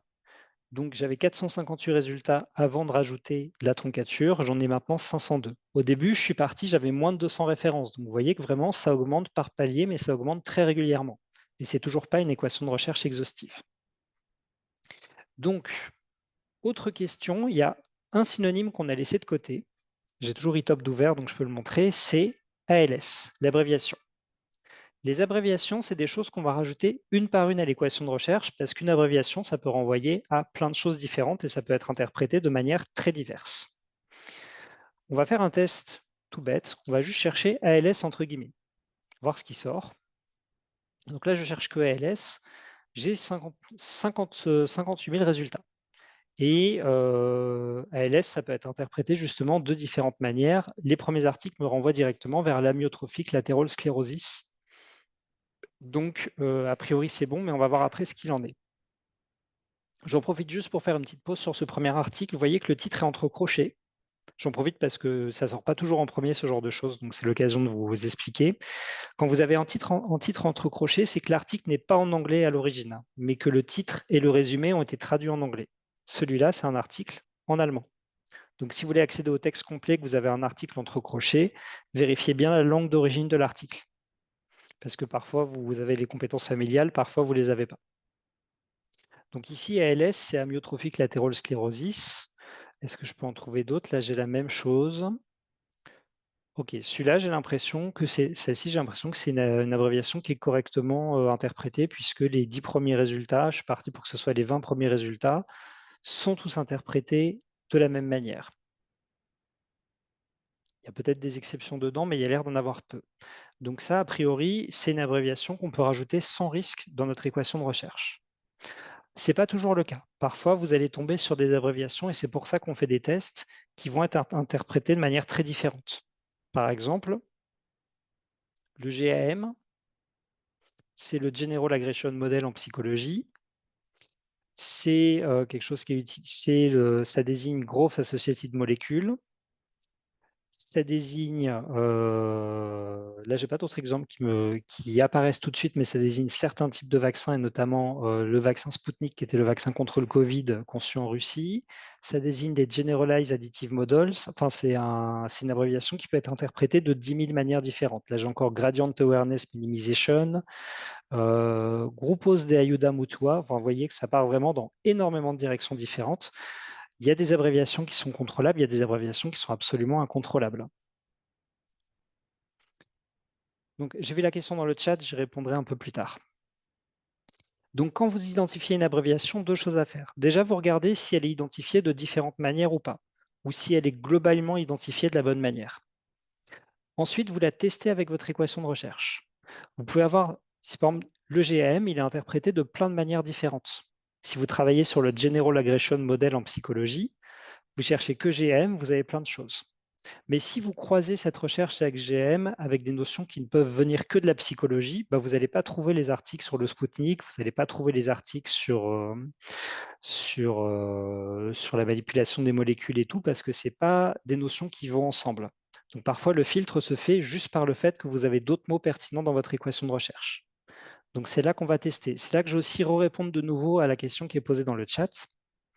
Je vais reprendre mon équation de recherche numéro 10 et je vais y ajouter ALS. J'avais 502 résultats. J'en ai maintenant 921. Là, vous voyez, paf, là, on a passé un cap. Là, on est presque à 1000 références bibliographiques. Sachant que 921, c'est conséquent. C'est 921 références bibliographiques sur PubMed. Vous en trouverez davantage sur Embase. Vous en trouverez d'autres sur la Cochrane.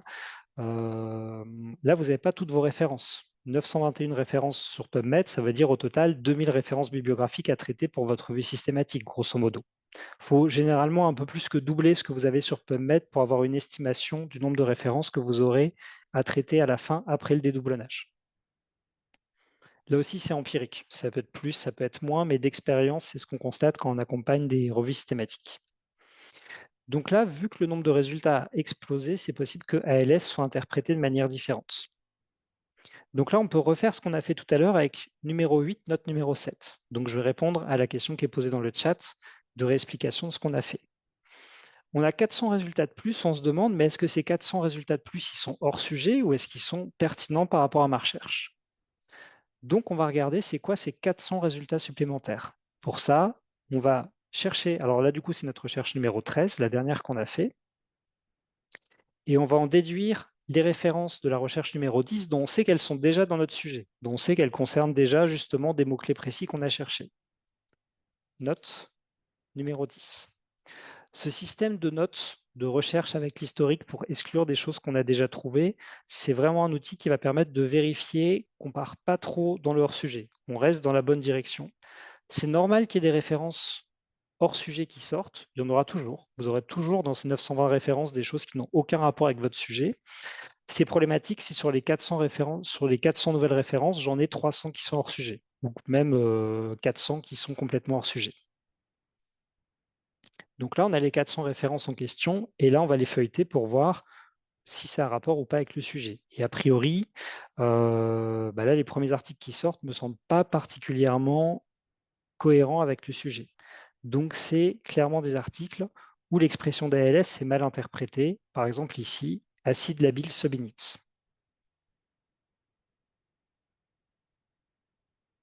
Là, pour l'instant, dans les premiers articles qui sortent, je vois pour l'instant aucun article qui correspond à mon sujet de recherche.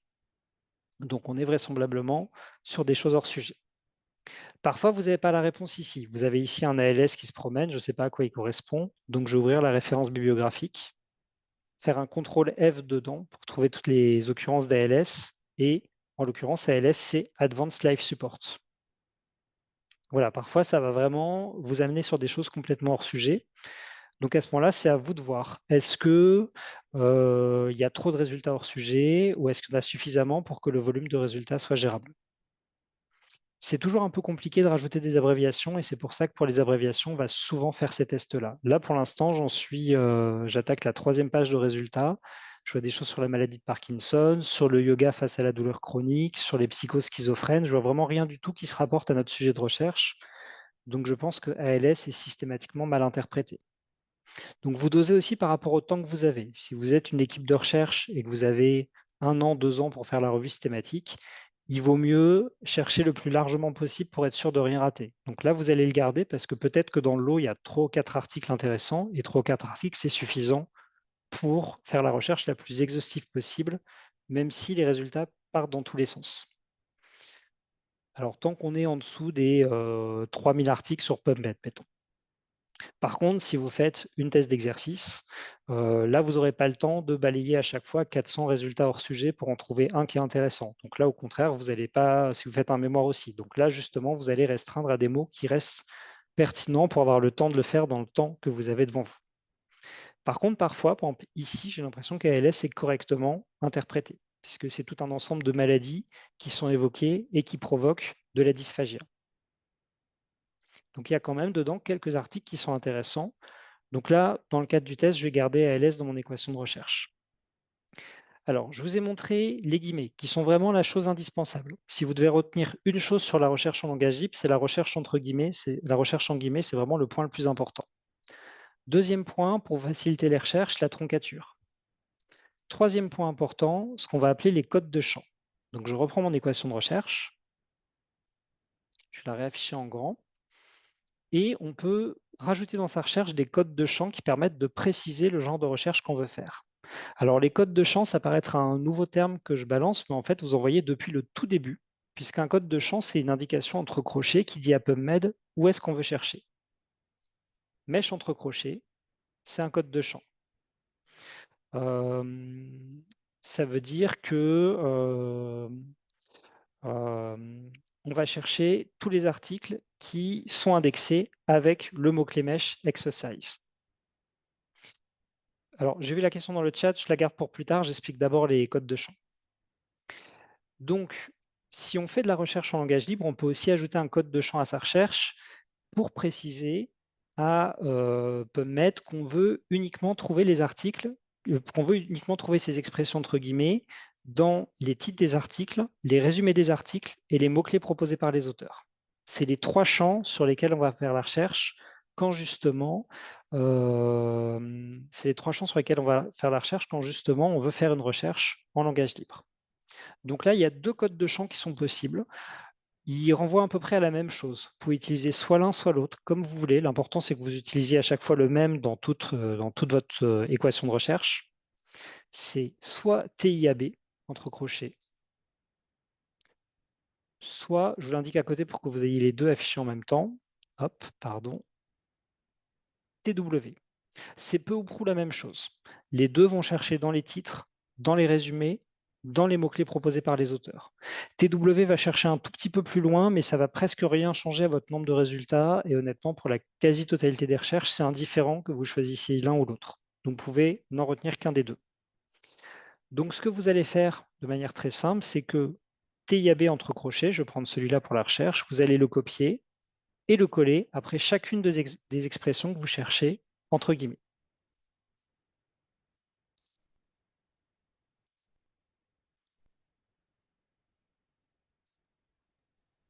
Voilà, là je l'ai collé partout. Alors si vous en avez beaucoup, vous pouvez utiliser Word, des fonctions comme rechercher, remplacer, des choses comme ça. Si vous avez des équations de recherche très longues, ça vous mâchera le travail, ça vous facilitera les choses. Si vous avez par exemple déjà des listes de synonymes qui sont pré-rédigées, c'est quelque chose qui est tout à fait possible. Si on a le temps, je vous montrerai comment ça peut se manipuler, comment ça peut se faire. Alors, si on ne précise pas, en effet, la recherche, elle se fait dans toute la notice bibliographique sans exception, pas dans le corps de l'article. Il n'y a pas le texte complet des articles sur PubMed, il y a uniquement les références bibliographiques. On va voir très concrètement ce qu'il en est en fait, parce que là, normalement, alors je n'ai pas testé cet exemple avant, on va voir ce qui se passe. Peut-être que j'aurai le même nombre de résultats, mais dans la majorité des cas, le nombre de résultats diminue. On exclut des choses qui ne sont pas pertinentes. J'avais 921 références bibliographiques tout à l'heure. En précisant des codes de champ, j'en ai plus que 494. Bon, ça a été radical en fait. J'ai reperdu presque toutes les références que j'avais trouvées, mais je sais que j'ai que des références pertinentes. Alors, il y a rarement des chutes aussi massives. Je pense que c'est vraiment dû au fait qu'on a cherché l'abréviation ALS entre guillemets qui doit être interprétée de plein de manières différentes. Alors, comment ça se fait qu'on a une telle baisse du nombre de résultats? Donc, je retourne à ma recherche avancée et on va refaire le note qui va nous permettre de comparer les deux étapes de notre équation de recherche. On va cette fois-ci regarder la différence entre notre équation à 921 résultats sans TIAB et notre équation à 494 résultats avec TIAB. La chute du nombre de résultats, elle est rarement si radicale. Généralement, vous perdez quelque chose comme 10% des références que vous cherchez. Après, il y a certains sujets où ça peut être beaucoup plus, d'autres beaucoup moins. Donc, on va chercher numéro 13, note numéro 15. Donc là, on va trouver, c'est presque tous les résultats qui sont remontés avec ALS. Donc là, on va retrouver des articles qui parlent, a priori, soit d'exercice, soit de maladie de Charcot, et qui comprennent quelque part dans leur notice, mais ailleurs que dans le titre, le résumé et les mots-clés proposés par les auteurs, l'un des termes qu'on a cherché. Je vais prendre au hasard le troisième. Troisième référence bibliographique.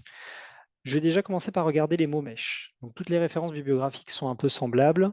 Vous avez la référence avec le nom de la revue, l'année, le DOI. Enfin, c'est des choses qu'on a vues rapidement hier. Titre, liste des auteurs et leurs affiliations. On peut déplier. Le PMID, qui est le numéro d'identification sur PubMed. Le résumé. Les mots-clés proposés par les auteurs. Et là, vous voyez, j'ai ALS, amyotrophique latérale sclérosis. Donc, j'ai l'une des deux notions de mon sujet. Et tout en bas, vous allez trouver les termes qui ont permis l'indexation de l'article. Donc, j'ai cherché deux notions. J'ai cherché la notion d'ALS et j'ai cherché la notion d'exercice, d'endurance, etc. Si ces articles ont été exclus, c'est que l'une de ces deux notions n'est ni dans le titre, ni dans le résumé, ni dans les mots-clés proposés par les auteurs. Alors, de fait, j'ai déjà trouvé que ALS est dans le résumé proposé par les auteurs. Donc, le problème, c'est avec la notion d'exercice ou d'endurance.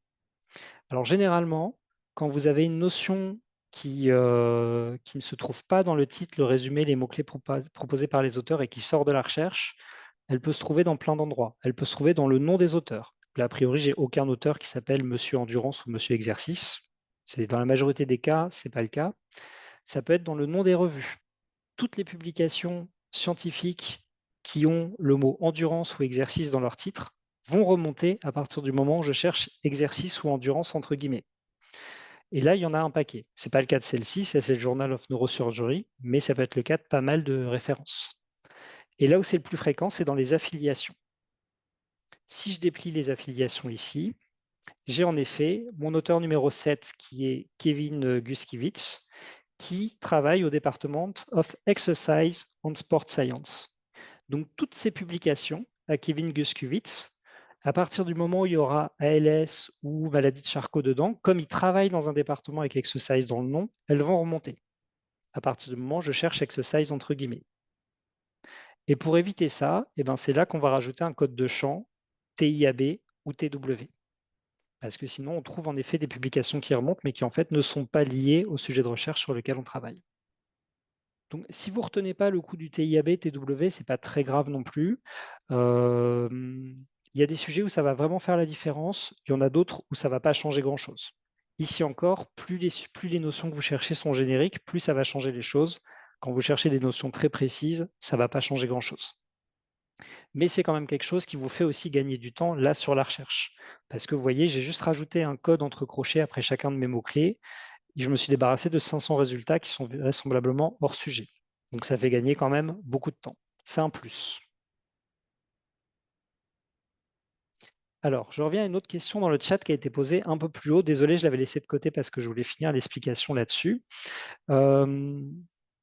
Question intéressante. Dans le cas, alors, quand on fait une recherche avec le note, je reprends celle que j'ai fait avant. Donc, c'est là que j'ai rajouté ALS et que je me suis demandé est-ce que c'est pertinent.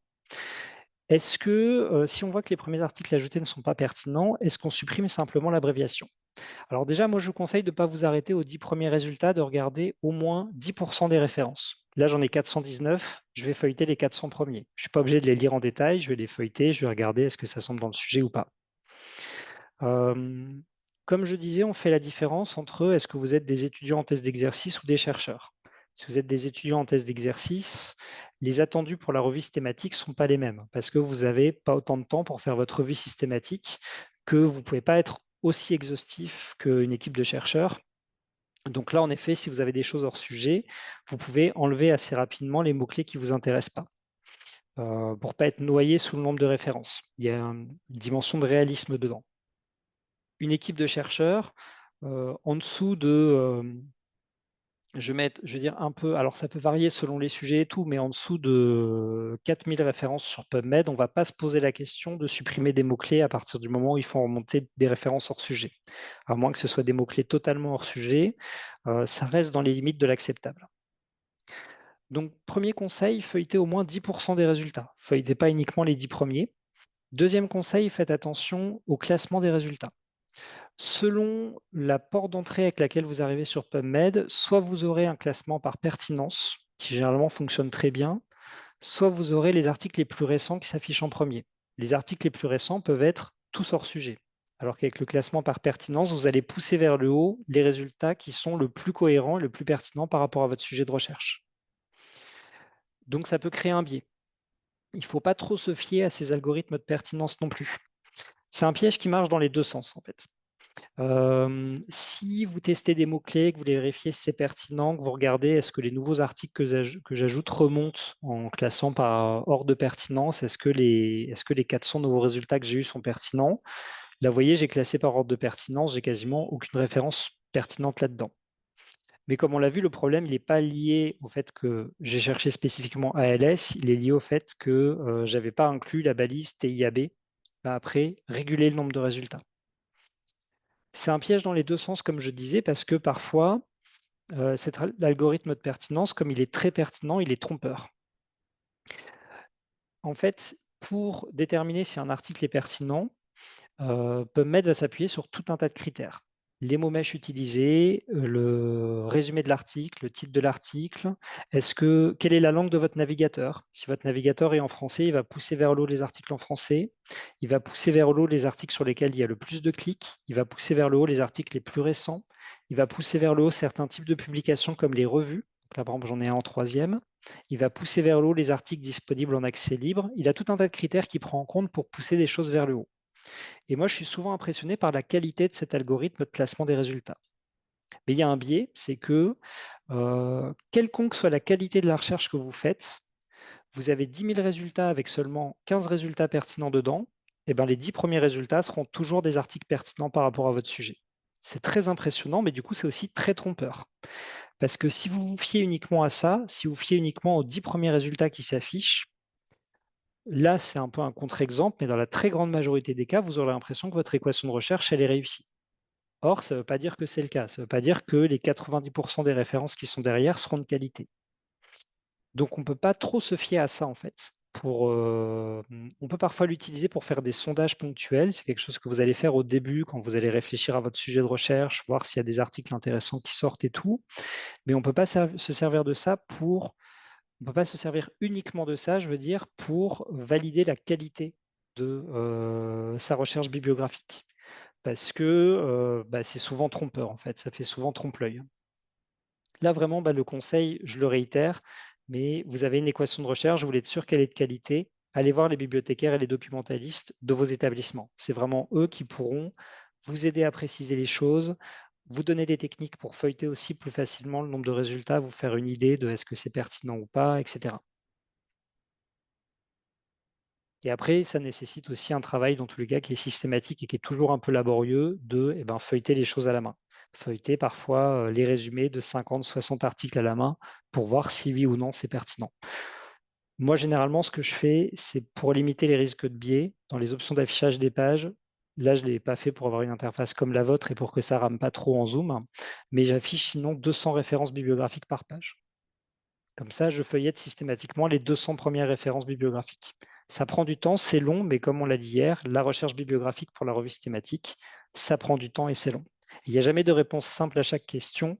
C'est à chaque fois des choix qui prennent en compte cet équilibre entre avoir des recherches pertinentes et avoir des recherches exhaustives, et du coup, vos propres contraintes et vos propres capacités. Est-ce que vous pouvez vous permettre d'avoir 1000 articles à feuilleter? Est-ce que vous pouvez vous permettre d'avoir 5000 références bibliographiques? Ou est-ce qu'au contraire, vous devez limiter davantage les choses?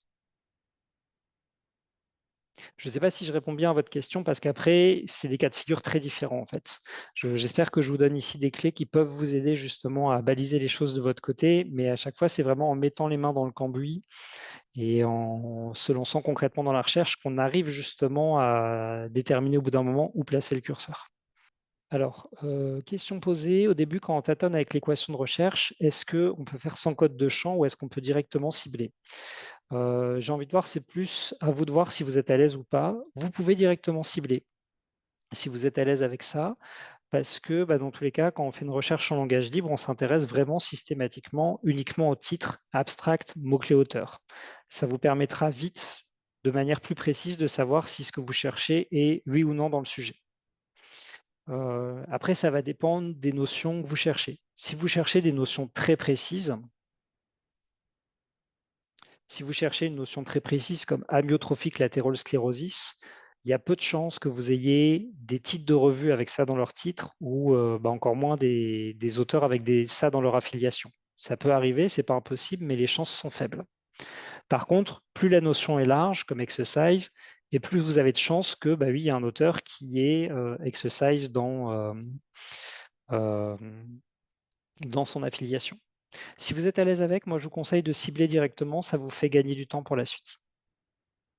Mais si vous n'êtes pas à l'aise avec, c'est rarement grave, c'est rare que ça fasse vraiment exploser le nombre de résultats. C'est rare que moi j'ai ce différentiel-là juste en appliquant des codes de champ, c'est assez marginal. Donc je vais revenir à ma recherche à 494 résultats. Alors, la construction d'une équation de recherche exhaustive, ça prend beaucoup de temps. Là, on va s'arrêter là pour que je puisse vous montrer les autres options de recherche, les autres options et les filtres notamment qui sont sur PubMed. Et alors malheureusement, quand j'aborde les filtres, c'est souvent la mauvaise partie de la formation parce que, pour le présenter de manière courte, sur PubMed, aucun filtre n'est fiable. Tous posent des problèmes et tous posent des problèmes d'ordre différent. Alors, je ne vais pas rentrer dans le détail sur chaque filtre pour une raison très simple, c'est que quand vous faites une revue systématique de la littérature, vous essayez d'être aussi exhaustif ou exhaustif que possible. Donc, on va peu les utiliser. Et en fait, il n'y en a que 2 qu'on va utiliser. Donc je vais centrer ma présentation sur ces 2-là. Les autres, on va les laisser de côté. Je vous les déconseille de manière globale. Après, pour tout un tas de raisons, mais je vous les déconseille dans tous les cas fortement pour de la revue systématique, parce qu'ils ne pourront que réduire votre nombre de résultats de manière arbitraire et souvent de manière incontrôlée. Alors, comment on enregistre son équation de recherche? J'en parle juste après les filtres, parce que généralement, on enregistre l'équation de recherche. C'est une question dans le chat. Généralement, on enregistre l'équation de recherche quand on a fini, vraiment, quand on a bouclé l'équation. Les filtres, ils sont proposés dans la colonne de gauche. Par défaut, vous en avez 4 ou 5 qui sont proposés. Results by year, Text Availability, Article Attributes, Article Type, Publication Date. Et après, vous avez des filtres additionnels en dessous. Si vous cliquez sur Additional Filters, vous affichez d'autres types de filtres qui existent. D'autres types d'articles, filtres humains, animaux, langue, sexe, âge, et une catégorie autre qui est mouvante et qui est un peu le cimetière des filtres qui vont être supprimés à terme par PubMed. Enfin, tous les filtres qui passent par là finissent par être supprimés, donc on ne va pas s'y intéresser. Si vous voulez utiliser un de ces filtres, vous devez l'afficher sur votre interface. Par exemple, je veux réduire ma recherche aux articles en français et en anglais. C'est un filtre que vous serez pour la plupart amené à utiliser. Vous allez dans Article Language, vous cochez English et French, et vous cliquez sur Show. Ça n'active pas les filtres, mais ça les affiche dans votre interface. Après, pour les activer, il faut cliquer dessus. Donc là, j'ai 494 articles, ça va me permettre de faire une démonstration. Sur ces 494 articles, il y en a 6 en français. Et si je rajoute l'anglais, je passe à 480. Donc, vous voyez, on l'a évoqué au début, il n'y a quasiment que des références bibliographiques en anglais sur PubMed. Donc, ça me permet en même temps d'en faire une illustration.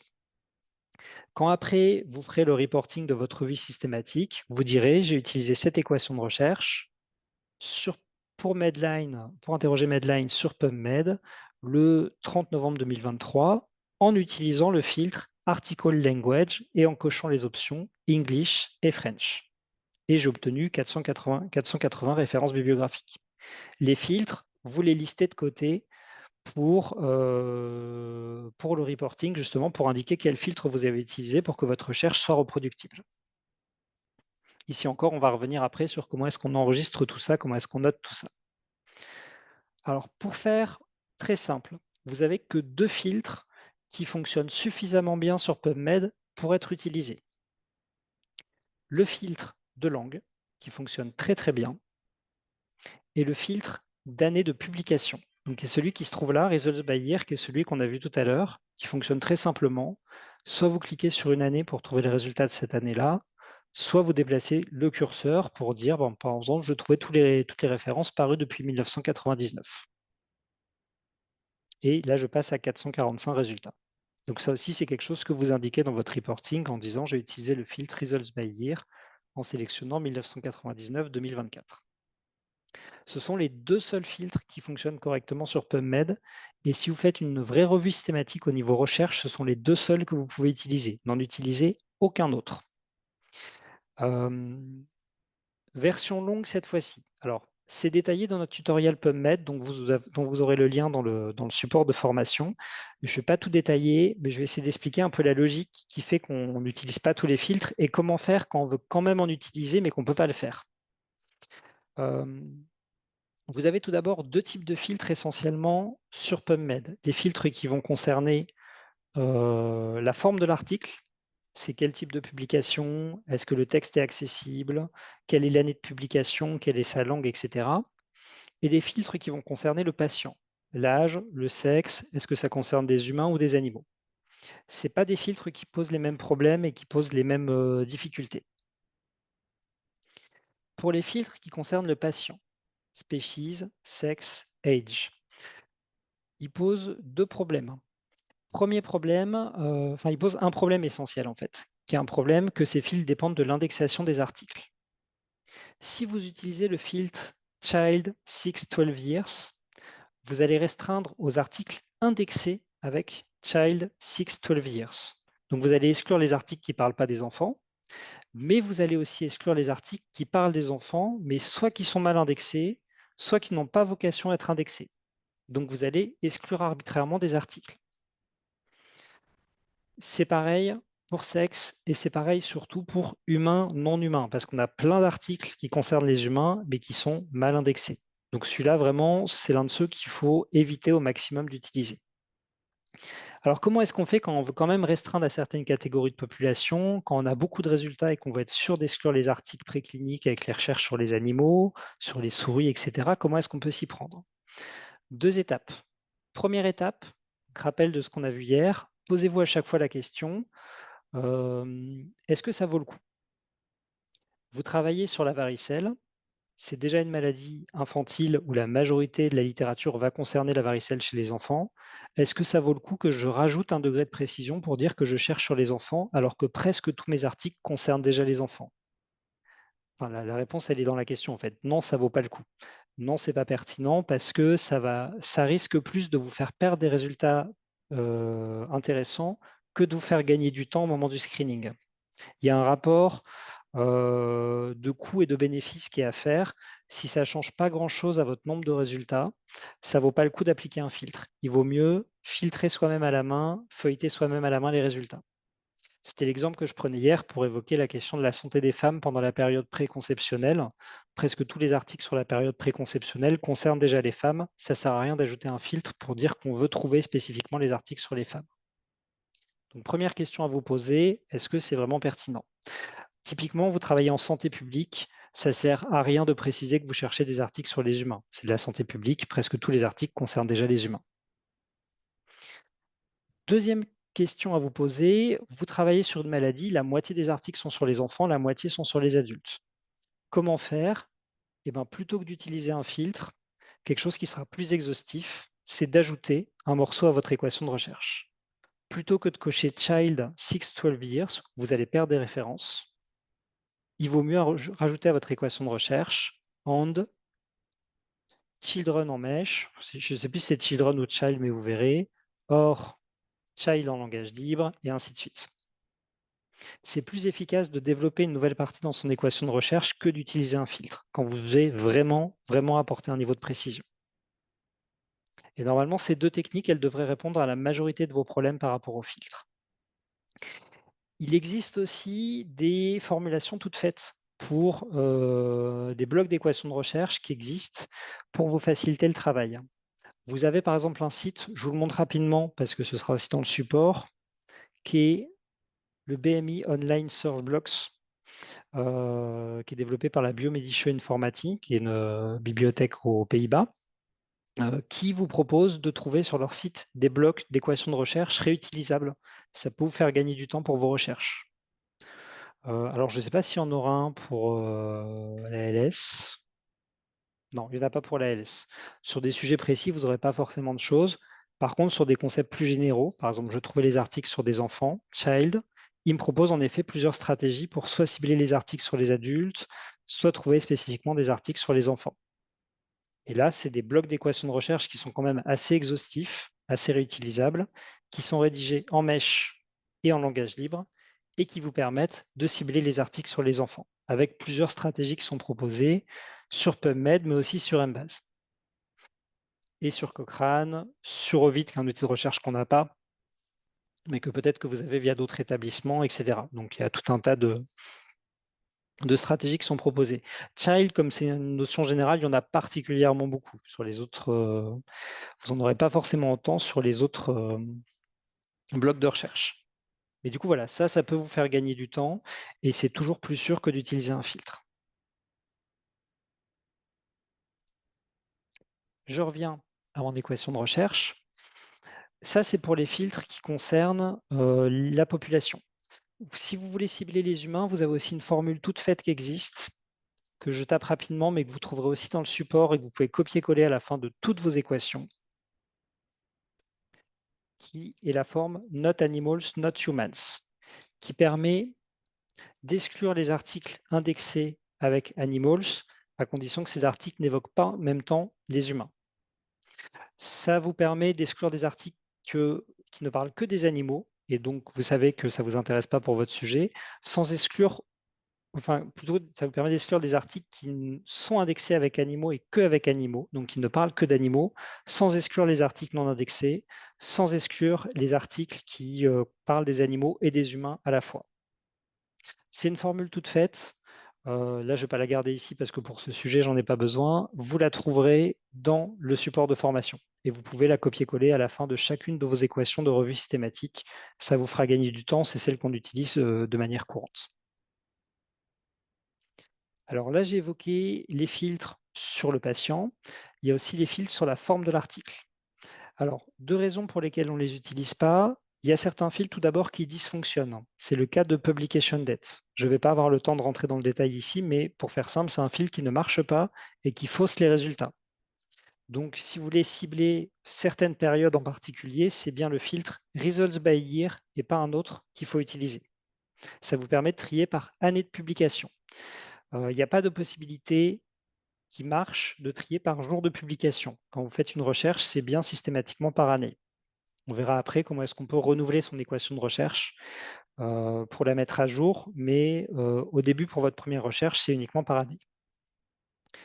Autres fils qui peuvent poser problème, article type, vous pouvez être tenté de cocher randomize control trial pour trouver que les articles qui sont des essais contrôlés randomisés. Le problème, c'est que, comme pour les fils sur le patient, ce n'est pas exhaustif. Vous allez avoir des essais contrôlés randomisés qui sont mal indexés. Et si vous cochez Randomize Control Trial, vous allez rater ces essais contrôlés randomisés. Donc là, on va faire comme pour Children, on va rajouter un morceau à son équation de recherche. And Randomize Control Trial Publication Type. Donc les Publication Type, c'est un type de mot mesh que vous retrouverez dans le mesh. Or, Randomize Control Trial en langage libre, or RCT en langage libre, etc. Il existe dans le manuel de la Cochrane des blocs d'équations tout faits pour cibler justement les essais contrôlés randomisés, pour cibler les essais cliniques de manière générale, etc. Donc, je vous renverrai vers les annexes du manuel de la Cochrane. Vous pourrez ici encore récupérer des blocs d'équations de recherche que vous pouvez copier-coller dans votre équation. Donc, pour faire simple, pour résumer, n'utilisez pas de filtre, c'est le plus simple pour la revue systématique. Contentez-vous de Results by Year et de Article Language. C'est les deux seuls qui sont sûrs et qui ne vous fausseront pas les résultats si vous faites une revue systématique. On est satisfait de sa recherche, on considère qu'on est bon, qu'on s'arrête là. Donc 3 étapes ensuite, extraire les références bibliographiques, sauvegarder son équation de recherche. Donc là, je vais répondre à la question qui est posée dans le chat qu'attend depuis tout à l'heure. Et renouveler par la suite votre recherche. Alors, vous avez tout un tas d'options pour récupérer les résultats de votre recherche qui sont proposées ici. Save, Email et Send to. Il y en a un seul que je vous indique qui est vraiment fiable pour récupérer les résultats de votre recherche. Donc là aussi, c'est quelque chose qui est détaillé dans le support. Je vous le montre rapidement, mais dans le support et dans notre tuto, vous avez tout le chemin qui est détaillé étape par étape pour récupérer les résultats de votre équation. Alors, PubMed, c'est une base compatible avec Zotero. Ceux parmi vous qui ont une formation à Zotero, vous reconnaissez le petit dossier jaune qui se trouve ici en haut à droite de mon écran. Si vous cliquez sur le dossier, vous pouvez récupérer tous les résultats de la page. Là, j'ai 45 pages de résultats, c'est quand même laborieux, pas très agréable, pas très sympa à faire. Et parfois, ça peut faire ramer votre ordinateur tout simplement parce que ça peut être beaucoup de pages à la suite les unes des autres. Donc, autre moyen de faire, vous pouvez récupérer un fichier avec dedans toutes vos références Zotero sans exception.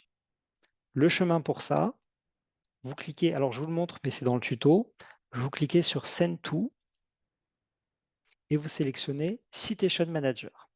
Il y a plusieurs options qui sont proposées pour récupérer ces références, mais c'est vraiment celle-ci qui vous permettra de récupérer toutes vos références complètes et de bonne qualité, puisque les références PubMed sont souvent très très propres, qui vous permettra de récupérer toutes ces références, soit dans Zotero, soit dans Mendeley, dans EndNote, dans Ryan, dans Covidence, selon le logiciel que vous utilisez. C'est compatible avec ces différents logiciels. Si je clique sur Citation Manager, il va me proposer de récupérer par défaut tous les résultats de la page. Moi, ce que je veux, c'est récupérer tous les résultats tout court. Ça marche jusque 10 000 références bibliographiques. Au-delà de 10 000, ça pose souci et il faut trouver des astuces pour récupérer les références. Mais a priori, ce n'est pas un cas de figure où vous serez confronté. Là, j'en ai 445, ça va très bien marcher. Je clique sur Create File. il va mouliner un peu et là, vous voyez qu'en haut à droite, il est en train justement de me créer et il a réussi à me créer un fichier au format NBIB. C'est un format de fichier qui est propre à PubMed, mais qui fonctionne du coup avec Zotero, Mendeley, etc., que vous pouvez importer dedans. Et après, vous aurez dans votre logiciel de gestion bibliographique vos 445 références bibliographiques.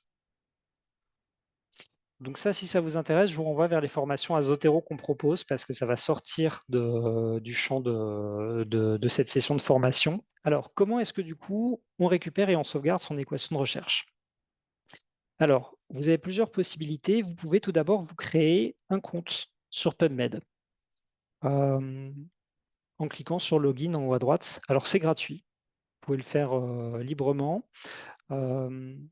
Le problème, c'est que ça rame souvent et ça plante souvent. Donc, je sais que par nature, j'ai une chance sur deux de pouvoir vous faire une démonstration de comment ça se passe. Quand vous créez un compte, vous arrivez par défaut sur cette interface qui vous propose de vous créer un compte via Google, via Orchid, via Microsoft, ce qui est toujours un peu gênant parce qu'on est obligé de passer par un service tiers. Ou en cliquant sur More Login Options en dessous, vous pouvez vous connecter via votre affiliation universitaire.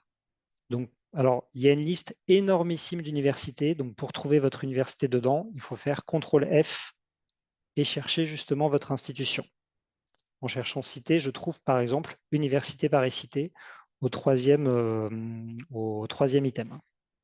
Et après, ça vous renvoie vers le CAS de votre université qui vous demande votre identifiant, votre mot de passe, etc. Je ne vais pas aller jusqu'au bout de la démarche parce que généralement, quand je le présente en formation, ça plante et ça me fait perdre tous les résultats de ma recherche. C'est quelque chose, si vous voulez le faire, qu'il faut faire au début de votre recherche bibliographique parce que ça va effacer votre historique de recherche à la seconde où vous le faites. Ce qui fait que moi, je serais presque à vous conseiller de ne pas le faire, de ne pas prendre le risque de le faire, parce que la plus-value du compte personnel PubMed, elle est très faible, et parce que perdre son historique de recherche, quand, comme ici, on a passé 1 heure et demie à construire une équation de recherche exhaustive, c'est jamais une expérience agréable. Alors, le compte personnel, il a une utilité principalement, c'est définir des alertes pour recevoir automatiquement des mails chaque fois qu'il y a des nouvelles publications qui sont liées à cette équation de recherche. Vous avez tout simplement un bouton Create Alert ici. Donc là, si je clique dessus, il va demander de me connecter à mon compte. Mais sinon, ça vous propose tout un tas d'options. C'est la seule vraie plus-value du compte personnel PubMed. Il y a d'autres avantages, mais qui sont vraiment pas intéressants. Donc moi, sur PubMed, ce que je vous conseille, c'est extrêmement simple. C'est juste ayez quelque part un fichier où vous copiez-collez vos équations de recherche. Vous copiez-collez votre équation de recherche, les filtres utilisés, le nombre de résultats à la date en question.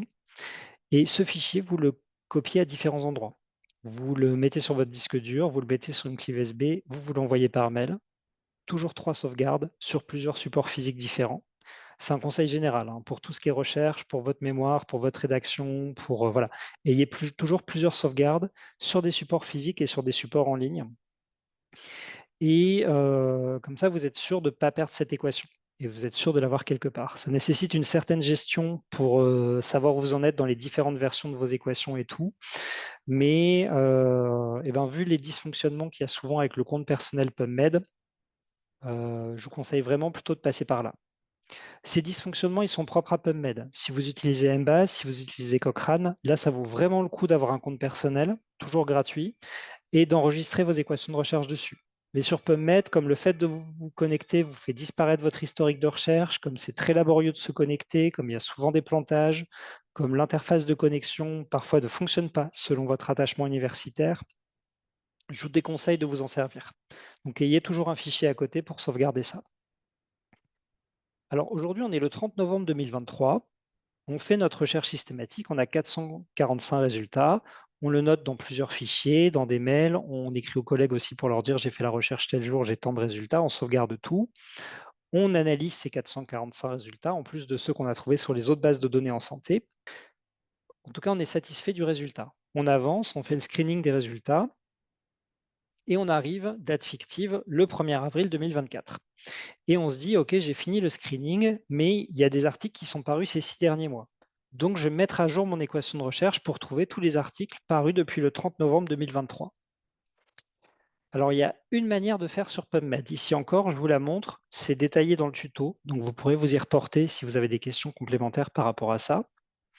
Vous relancez votre équation de recherche, vous réindiquez les filtres que vous avez utilisés, que vous voulez réutiliser. Du coup, le filtre de date est moins pertinent pour réactualiser une recherche, mais vous mettez au moins le filtre de langue. Et vous voulez trouver tous les articles parus depuis le 30 novembre. Alors, sur PubMed, je vous l'ai dit tout à l'heure, on ne peut pas chercher par jour de publication. PubMed vous prétend qu'on peut le faire, il propose des options de recherche pour le faire, mais elles ne fonctionnent pas. C'est un peu, elles ne fonctionnent pas et il vous le met pas clairement. C'est un peu un piège de la nouvelle interface de PubMed, c'est un peu un mensonge de cette interface.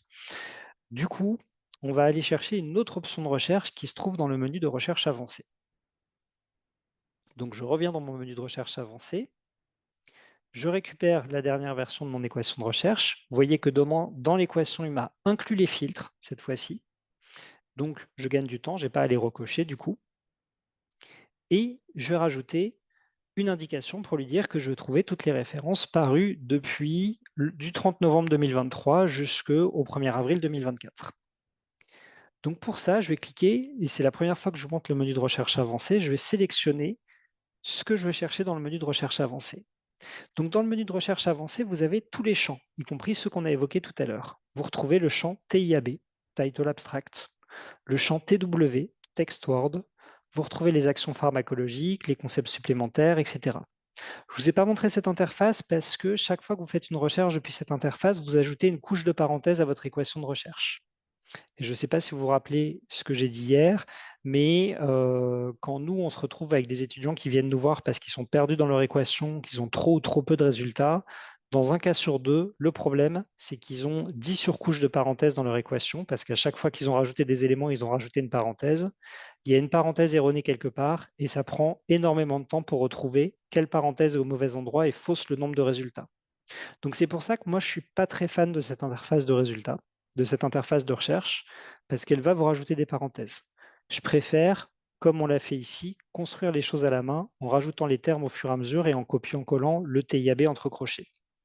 Mais vous, vous êtes très libre de la manière dont vous voulez faire. Ça fonctionne très simplement. Vous pouvez tout à fait passer par là pour construire vos équations de recherche. Alors, dans cette liste de champs, on a tout un tas de champs qui sont liés à la date. Et on peut faire des recherches qui sont assez précises parce qu'on peut choisir plein de dates différentes. Ce qui nous intéresse ici, c'est date entry. Date entry, c'est la date d'entrée des références dans la base en fait, la date d'arrivée plutôt sur PubMed. Ce n'est pas la date d'indexation dans Medline, c'est vraiment la date d'arrivée des références dans PubMed. Et ça, c'est une date qui existe sous le format jour, mois, année pour toutes les références bibliographiques de PubMed sans exception. C'est un outil de recherche qui est fiable. Donc je clique sur Date Entry et en plus il m'indique même comment est-ce qu'on peut présenter les choses. Je veux trouver toutes les références parues depuis le 30 novembre 2023. Donc là, je devrais avoir 0 résultat parce que c'est la date du jour. Mais si vous êtes dans le futur, vous allez taper tout simplement 2023, 11, 30. Et vous pouvez laisser la deuxième case vide parce que vous trouvez toutes les références jusqu'au jour où vous réactualisez la recherche. Vous cliquez sur End pour ajouter ça à votre équation de recherche et ça prend la forme. Et là, vous voyez qu'il m'a rajouté 2 couches de parenthèses ici, 2 là et 2 là. Donc, c'est la méfiance que j'évoquais tout à l'heure sur les parenthèses. C'est pour ça que je le fais que tout à la fin. Ça va prendre la forme 2023/11/30 date entry jusque, si vous laissez en blanc, l'an 3000. Vous êtes sûr de rater aucune référence bibliographique avec ça. Et quand vous ferez le reporting dans votre test d'exercice, dans votre mémoire, dans votre article, vous direz « J'ai cherché cette équation de recherche ». Vous pouvez préciser que vous l'avez fait en 2 fois si vous voulez, mais vous allez au moins dire « J'ai fait cette équation de recherche en appliquant ça, en faisant la recherche, du coup, le 1er avril 2024 ». Et vous aurez tous les résultats en 2 fois jusqu'au 30 novembre 2023, puis du 30 novembre 2023 au 1er avril 2024. En attendant qu'il y ait des questions ou pas d'ailleurs, un point sur lequel je réinsiste, PubMed, c'est souvent le point d'entrée pour la recherche bibliographique pour les revues systématiques, mais j'insiste dessus, c'est la base la plus difficile à prendre en main pour la revue systématique de la littérature. On a pris du temps, on y a passé du temps, il y a plein de petits pièges, il y a plein de difficultés. La majorité de ces difficultés, c'est des difficultés que vous ne retrouverez pas sur Embase, sur la Cochrane, etc. Quand vous avez fini votre équation de recherche PubMed, vous avez fini, je dirais, vous avez fini les 3/4 de la recherche sur les bases de données en santé.